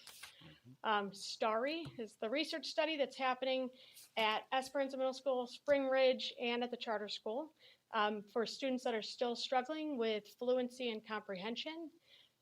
So it's not a great group of students. It's a smaller group of students that are benefiting from that.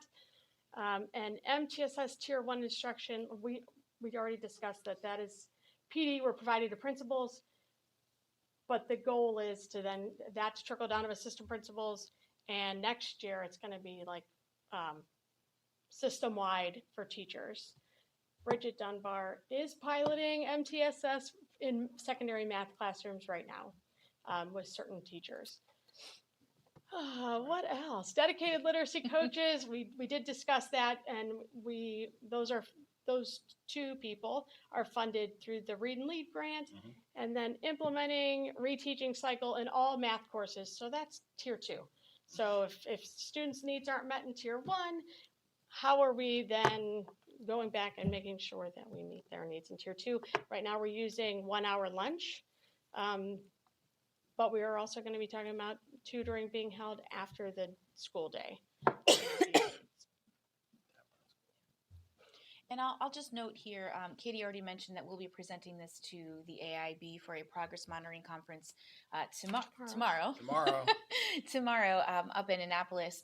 But you're going to notice here specifically in Pillar 3 that in our college and career readiness pillar, we're really just highlighting one faction of the questions that the AIB is asking for information and updates on for our meeting tomorrow. There are many, many other initiatives and key activities that are happening in Pillar 3, career counseling, for example, that we're not necessarily speaking to today, but those initiatives are still ongoing. So in Pillar 4, SMCPS recognizes that student success is not only shaped by academics, but also their social, emotional, and physical well-being of both the students and the families. And for this reason, the community schools have prioritized building meaningful relationships with community organizations and local stakeholders. These collaborations are a wide range of resources that are brought directly into the building, from healthcare to enrichment, and I'll highlight just a couple of them in a moment. There is a steering committee that meets regularly to receive feedback on what's happening, the academic progress of both the school and the students, and the success of any of those initiatives that they're supporting. So when we talk about those wraparound services, we can highlight medical care, expanded learning, and parent and family engagement opportunities. Under the medical care portion, I just wanted to highlight 2 specific initiatives that Terry Cox brought to our attention as we were producing this document. The Lions Club has been providing vouchers for free vision care for students in need, and as well as glasses as that is coming to the table.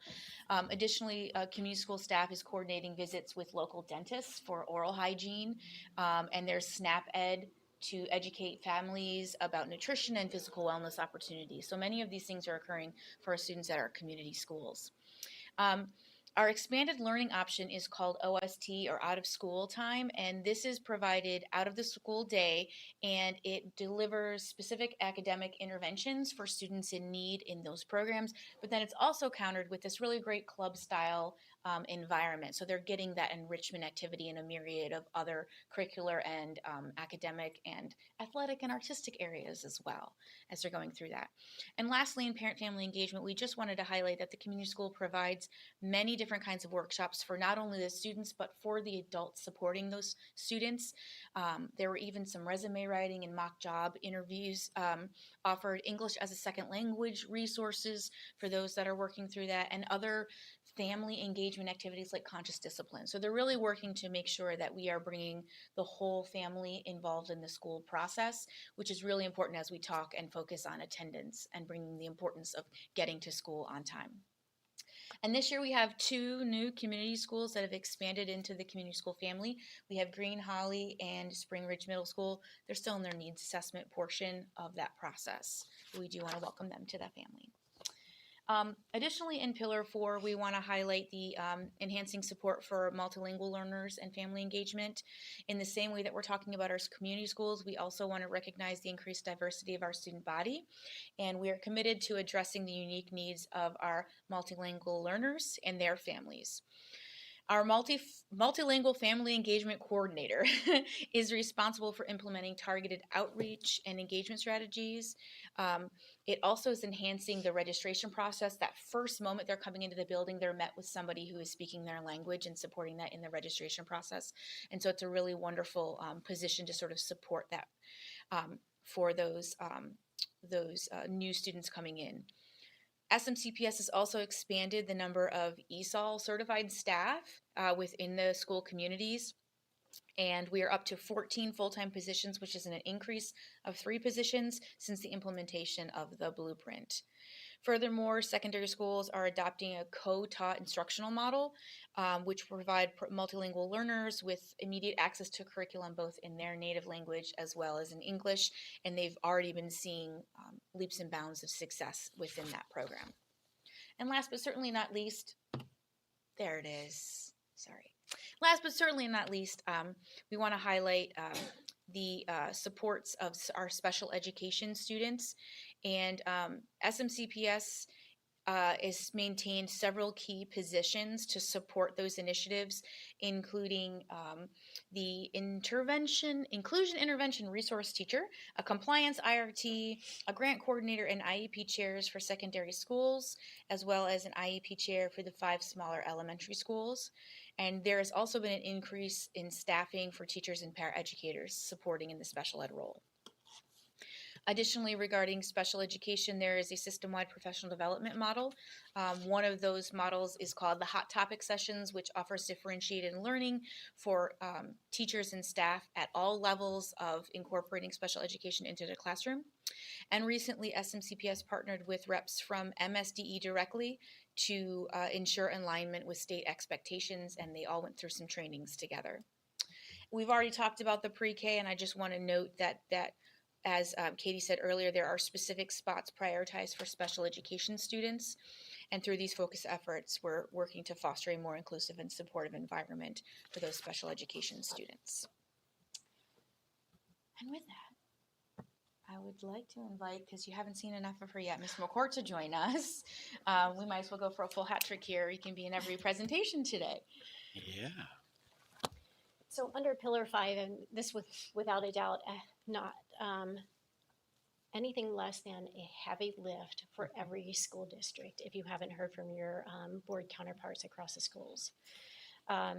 We had to reconfigure our chart of accounts. We took care of that in 2023 as we were working to develop the 2024 budget. MSDE defined FY25 as their baseline blueprint financial reporting year. We moved that up a year to 2024 because we really didn't know how to best align the blueprint funds. What it meant was every blueprint funding that was coming forward, we had to tag that revenue to a specific expense. Not only to the specific expense, but to the specific expense at a school level. So we had to work with our departments and with our vendors to ensure that our contractors were reporting their bills to us on a school level basis. So our custodial supplies are being reported and costed out at a school level basis. Snow removal at a school level basis. Our grass cutting contracts at each individual schools. we had to reconfigure the chart of accounts to accommodate all of that. What we found at the end of fiscal 2024 was school district wide, in the aggregate, we were meeting the 75% minimum school funding in the very first year. We were not doing it by blueprint funding source. And we weren't doing it in the aggregate at only one school. And that one school has the highest, has a high farms population. So what we did then was we dug down into the details after we established that baseline data and said, what else are we missing here? Because we already knew as a school district that the additional support were going to the students that needed it and the schools that needed it. But how do we prove that? So what we found was that there are certain areas that needed additional refinement, and we really analyzed our staffing model. We have staff here that were centrally coded, if you will, in our records, but we're supporting the schools 100%, such as our psychologists and our ESOL teachers. Well, we already have them supporting the schools 100%, so we needed to reflect that coding in our payroll and our HR system. So we worked with those particular supervisors, aligned that out, but it couldn't be a one and done. Every single year, based on the demographics of the students, may have changed where that psychologist was spending half of today versus half of tomorrow, and what percentage of the supports. So that level of analysis is still ongoing and will continue to be ongoing for however long Blueprint is in place. We also drill down into some other central recognized costs, such as our OPEB benefits and retiree health insurance, which are really quite interesting because we wouldn't have those costs unless we had those students in the schools and those teachers that serve those students who are now retired. So we worked with MSDE on crafting a Blueprint financial reporting manual. We were on that team at the forefront because we really wanted to have a seat at the table so that they can understand some of the challenges that were being faced at the local levels. So the proposal that we put forward to them was accepted, and it was for these centrally recognized costs, can we allocate them and prorate them based on the current staffing rations at the schools? So we reallocated that, and that got us to 100% in compliance at the district level for funding and 100% in the aggregate by school. And I'm going to emphasize that in the aggregate by school because that is exactly how the AIP had performed their data analysis for First Blush for tomorrow's progress monitoring meeting. And the top left-hand corner of their data analytics, it says 100% for fiscal 2025, 100% for fiscal 2026. And we could not have done it without the support of you and our directors. And I say specifically of you because you supported the hiring of our Blueprint accountant. I'm not aware of any other school district that has a Blueprint accountant. Our Blueprint accountant is in the weeds on the accounting. When we have new position requests that are coming through, that position request is going through her first before it reaches our HR office, and she's tagging it and ensuring that it's being coded to the correct school and coded to the appropriate Blueprint funding source. She's also drilling down into the law and understanding every component of how we can spend the Blueprint monies.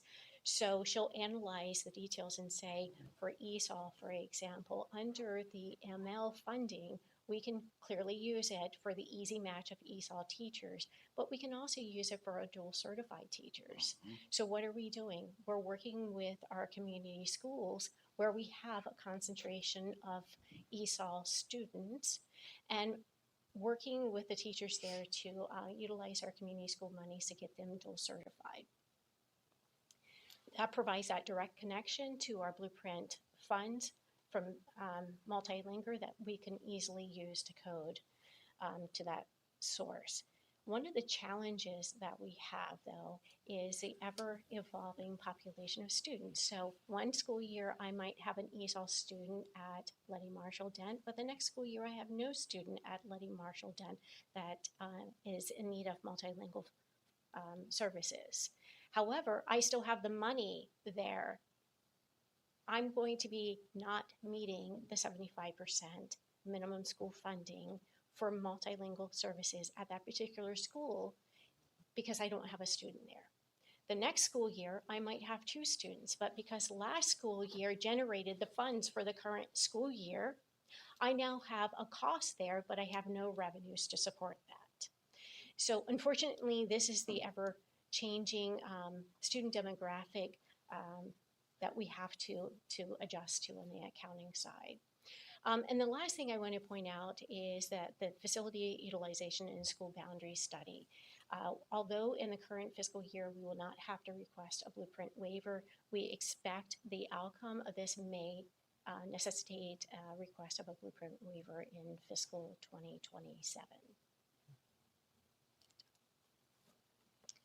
So this is just a slight recap of some of the strategic actions that we are going to continue to pursue and present tomorrow.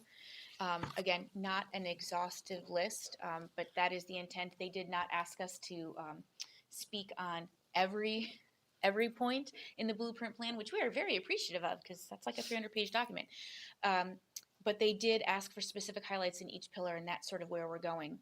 And while I may be identified as the blueprint coordinator, I want to acknowledge that this presentation, along with the extensive expansion from the 36-page template that the blueprint, that the AIB gave us for tomorrow's presentation, which is now expanded to 93 pages of responses based on this team's work, we really wanted to make sure that we were leaning right into the subject matter experts.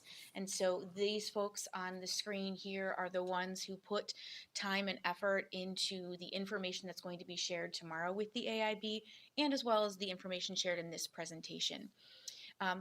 Again, another note, as we talked about the immense amount of audits, similar to that, the immense amount of reports that come through this process. I think when I was sitting back there, I counted about 50 that I have been tracking from June until from July 1 to June 30 that we'll be tracking this year just from my lens and blueprint, and that is in no way an exhaustive list of all of the reports that MSDE and the AIB, and sometimes together, but mostly apart, come together for these reports. So this was just one other piece to their very extensive puzzle, and so we really want to thank these folks for their time and effort and their unwavering passion to make sure that MSDE and AIB are really understanding where St. Mary's County Public Schools is coming from and the successes that we have down here. So as we said, we'll be traveling tomorrow to Annapolis to share that. And with that, I'll invite any questions for the team. Anyone? I just want to say thank you so much for the presentation. I think it's especially discussing Pillar 5, which I serve on their advisory committee on. I'd love to share all that information with them and bring back that insight. So thank you so much. No questions, thank you. Thank you. No questions, but I want to thank you for the tremendous amount of work that has been done. And at this board meeting, we have taken a deep dive into all the accounting things that has to be done, the intense accountability, the oversight and reporting, the deep dive in all finances, and an analysis of all the details. And I want to thank everyone in advance who working together to make these reports happen. It is a lot of work here. And Mrs. McCord and her team, it's a tremendous undertaking. And for you ladies as well in your department for what you have to do with the blueprint. It's very intensive and it's a lot of hard work for you. And I appreciate all the efforts. I think it's been interesting over the years to see the way all of the threads of what's been going on in St. Mary's County Public Schools have been pulled together and woven into something bigger than itself to really support our students. I think that the blueprint added to that, but in some positive ways and some not so positive. But I'm never afraid to shine a light on what goes on in the system, and figure out if there are better ways for us to do things as time goes on. I appreciate all the work that you've done, but I also want to call attention to the fact that for all of the budgetary things we've been talking about and the ultra level of determining where each particular dollar and penny is spent, a great deal of effort for here, but also across the state, has come about because of Mrs. McCourt. And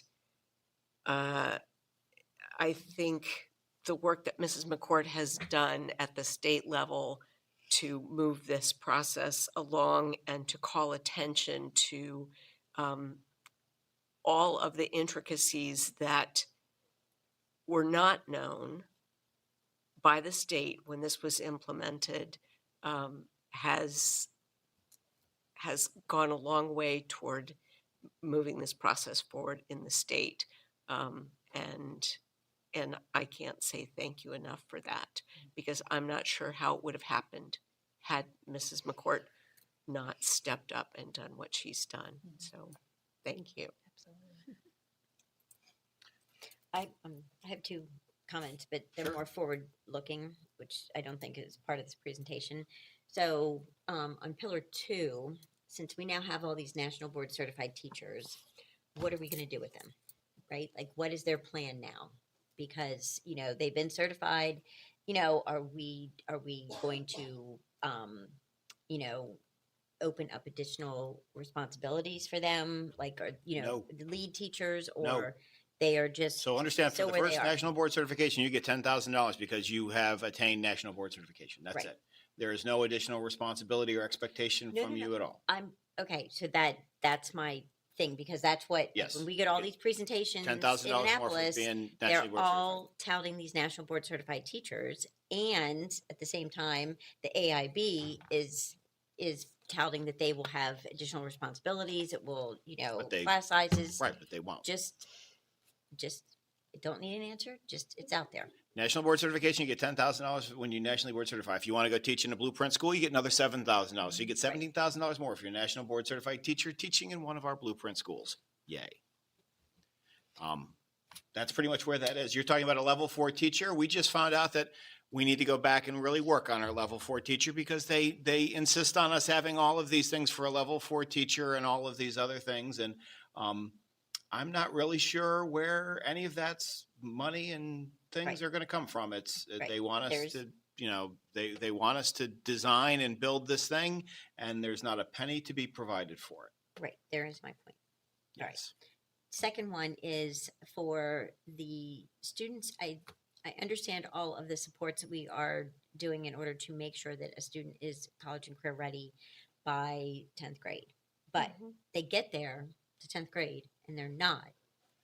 Then what happens? And what's You're the gonna go plan? back to the slide. Right. So, I mean, no, I don't need to go back to the slide, but I'm just Oh. saying, like, you know, it's, to We me, now it have was to have like, a this is dedicated this is all of pathway this for stuff, right? everyone, and all these intervention Right. services. And But if I yes. get to 10th grade and I don't meet what these requirements are, then where do I go as a student? Also, the Department of Accountability and Reporting runs that report, who's Mhm. CCR, who is not. And at this time, the literacy coaches in each of the 3 high schools has to make time to meet with each of those students and come up with a plan on how they can become CCR. And based then do we have a goal that they have to then be CCR by another test point in time? Or like, how are they then reevaluated to make sure that they are? So they can retest, like they can retest, let's say they didn't get a 3 or higher on their MCAP 10. Right. In 11th grade, they can retest. But we run CCR at the end of each school year. So the hope is, if they don't pass their retest, that they got an A, B, or a C in one of either Algebra 1 or Algebra 2, or English 10. Now there's 13 different ways to be CCR. Right. Well, I mean, you're right. Because Right. we're saying how we do all this stuff, but Right. yet if we still do all this stuff and they still don't make it, then what supports do they then have? That's my only question. Why Oh you my looking at God, that? we have, so we'll have to do a full hour and 15-minute presentation on I could, CCR. I'm How right, do you, I could, they but- just rewrote and gave other options to be CCR. There are Mhm. 13 different ways in which you can. We're supposed to track all of this. Every single child, once becoming CCR, is then eligible for money. If you aren't, you don't get money, but the report won't come out for 2 years past Has when they to be, actually right. get it. So we have to be spending this money that we don't have. And at the end of it, they have made college and career ready so many different things. I'm not sure anyone's going to necessarily understand it. understand it. Right. And that's my whole thing. Because we keep saying, oh, we're doing all these things. But then what happens if, oh my gosh, they get there and they're not there? So what we've been doing for I don't know, as Right? long as the Look school at- system has existed, in the high school, there are all kinds of different pathways through, including many in business administration, whatever, Right. and we have had them since the beginning of time. Correct. And so children went successfully through those programs, got their core credits, and then became a completer according to all of Correct. those things. Before there was ever the blueprint, before there was the high school task force, before this, and it worked. It worked really well here. And we had demonstrations of data every single year that could show exactly where we were for each kid. And it recognized that some kids aren't college and career ready by the end of 10th grade because you shouldn't necessarily be ready for college or career when you are 15 years old, unless we want to start, moving kids down and having them go right into the workforce at 15. I don't know. So college and career ready is something we probably need to all get our heads around, and we'll do a whole presentation on it. But what the board needs to know is that every single child has an individualized pathway through school. Their schedules are built annually in consultation with a career counselor and their academic advisor, as well as their teacher input. There are so many different ways through school, and I'm just bringing these 2 points up because everyone last year during the legislative session, everything was about accountability. Yes. And there's no accountability in the blueprint. Right there are two, right? So the state is giving us money, not all of it, but a portion of it, right, for national board certified teachers. Great, they checked the box. So now, what are they doing for us that gives us greater accountability on some of these other requirements that we have? Same thing with college and career ready, right? We're pushing out all of these things. So where is the accountability? I'm just throwing it out there that the conversation, I'm sure, is going to continue over where are the show me the proof that we've spent all of this and done all this work, and that now instead of having 50 kids that are college and career ready, now we have 200 kids that are college and career ready. Just throwing it out there. Yes. Don't want an answer, just so it's still rolling around in everyone's brain. One of the things that we did that the PZAM did request of the AIB was any data that demonstrated that a nationally board certified teacher has a greater educational impact Exactly. And Right. I don't know that has been responded to or built on. That being said, And I'm nationally board not saying certified that they teachers don't are deserve fantastic. everything that they are receiving as a national board certified teacher. I'm just saying when the whole blueprint was going through all of the hearings, that was the thing. These national board certified teachers are going to be, and these super teachers that are going to do all this stuff for us and be able to do all this other. So now we're here. So where is all this other that they are doing? Right. And that's not Right. like universally not here. So I don't win emails, but that's what. I think that's a good point. National board certification Point is to be a brought up. fantastic accomplishment. Absolutely. And I'm not it is, taking and it anything is something away that from St. Mary's County has always deeply valued and compensated people for. Right. Legislative hearing, very first slide that MSDE popped up. Look at all these national board certified teachers that we have, right? And they showed the chart going like this, right? But yet, when I look at the scores of kids, they're like this. So this and this do not match up. But we tried to explain that to Dr. Kerwin throughout all of their meetings, and he didn't want to hear it Yeah, he doesn't. because he thinks if we have lots and lots of NBC teachers that we won't need as many teachers because they'll be so good, they'll have larger class sizes, and then we'll use all the money from the other teachers to pay them more. Right. And That's his full thing. pre-K will fix special ed. All right, so Okay, all right, thank you. we're sending a large group up tomorrow. It's going to be Good like luck. oral comps. Yep. We had a first, like, this is what we're going to talk about. Then it became a 30-page thing that we had to fill out beforehand, which now is a 90-page thing. And yeah, we'll let you know how it goes. It's going to be great. It'll be great. Oh, I think we it'll will be great. have more information than will necessarily be shared out, but it is Yes. great to have all of that information in one place. Yes. Thank you. All right, thank you. Thank you. All right, Ms. McCord, back at it. Hey, let's go back to that $1.8 million of unallocated fund That we talked balance. about 2 hours ago. Because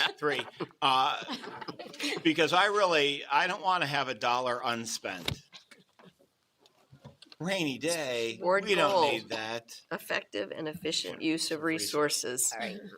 So my board docs is completely crashed. There's nothing anywhere. Well, that was what was happening on Monday and Tuesday, was we couldn't get I it done. got nothing. Great product. So yes, we are going back to the very first presentation of today and where we ended that. This is a component of the slide that Mr. Lehman presented earlier. His component was the entire general fund, which was unrestricted plus restricted. What I'm going to be focusing on today is just the unrestricted fund, which is your largest component in the budget that you talked about. The original budget was $289 million. The amended budget was $292 million. And on our actual budgetary basis, we brought in $293.7 million. The largest variance was investment income of $1.4 million. And you noted that during the course of last fiscal year on your monthly financial reports. So the bottom line variance on the revenue side was $1.1 million. We came within 100.4% of the budget.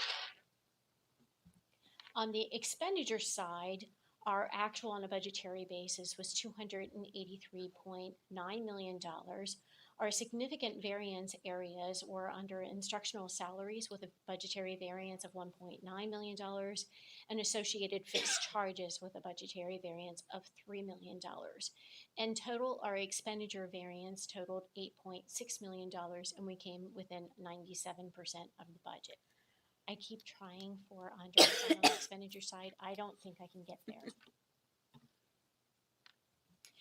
And then for the entire general fund, as Mr. Lehman shared with you earlier, our unassigned fund balance that we're going to be focusing on in today's conversation is the $1.8 million and requesting a reallocation of those monies. So of the available unassigned fund balance of $1.8 million, again, that was predominantly derived from our interest income, salary savings, and fixed charges. And what we're requesting is a reallocation and use of those fund balances to support the Lexington Park Elementary School Media Center roof replacement for $195,700, Leonardtown High School fume hood rooftop replacement, $100,000. At a variety of sites, the rooftop unit, air handler unit replacement, $250,000. Recalibrating the full HVAC system at various sites for $80,000. HVAC system coil cleaning at various sites for $224,000. At the Division of Supporting Services Building, a chiller replacement, $133,015. Benjamin Banneker Elementary School oil tank and lift station replacement, $167,862. The Division of Supporting Services Building, the oil tank and lift station replacement, $74,543. Hollywood Elementary School chilled water pipe hanger repairs, $150,000. At various sites, air scrubbers and dehumidifiers, $112,000. Oakville Elementary School septic drain field, $200,000. various sites for relocatable repair and demo construction, $100,000, and digital signage at 4 of our sites, totaling $1.8 million. The specific budget amendment is an increase to our revenues of $1.8 million for the use of fund balance, and on the expenditure side, an increase to our operations category of $112,000, and an increase to our capital outlay category, which will allow for the transfer to our CIP fund of $1.7 million. So with that, I ask that you approve this agenda item as presented. Anyone have any questions? No questions, thank you. Okay, may I have a motion? I move that the Board of Education approve this agenda item as presented. Can you read it off? Oh, go ahead. Go ahead. I move that the Board of Education approve the presented increase and categorical amendment to the budget for FY 2026 and approve submittal of this budget amendment to the Commissioners of St. Mary's County for their approval as required by the Annotated Code of Maryland. Do you have a second? Or do you have a Second. All right, Dorothy will second. All right, all those in favor? Aye. Opposed? All right, motion is carried. Thank you very much. All right, our next board meeting. It's gonna be Wednesday, October 22nd, 5 o'clock executive session and open meeting at 6. And with that, we are adjourned.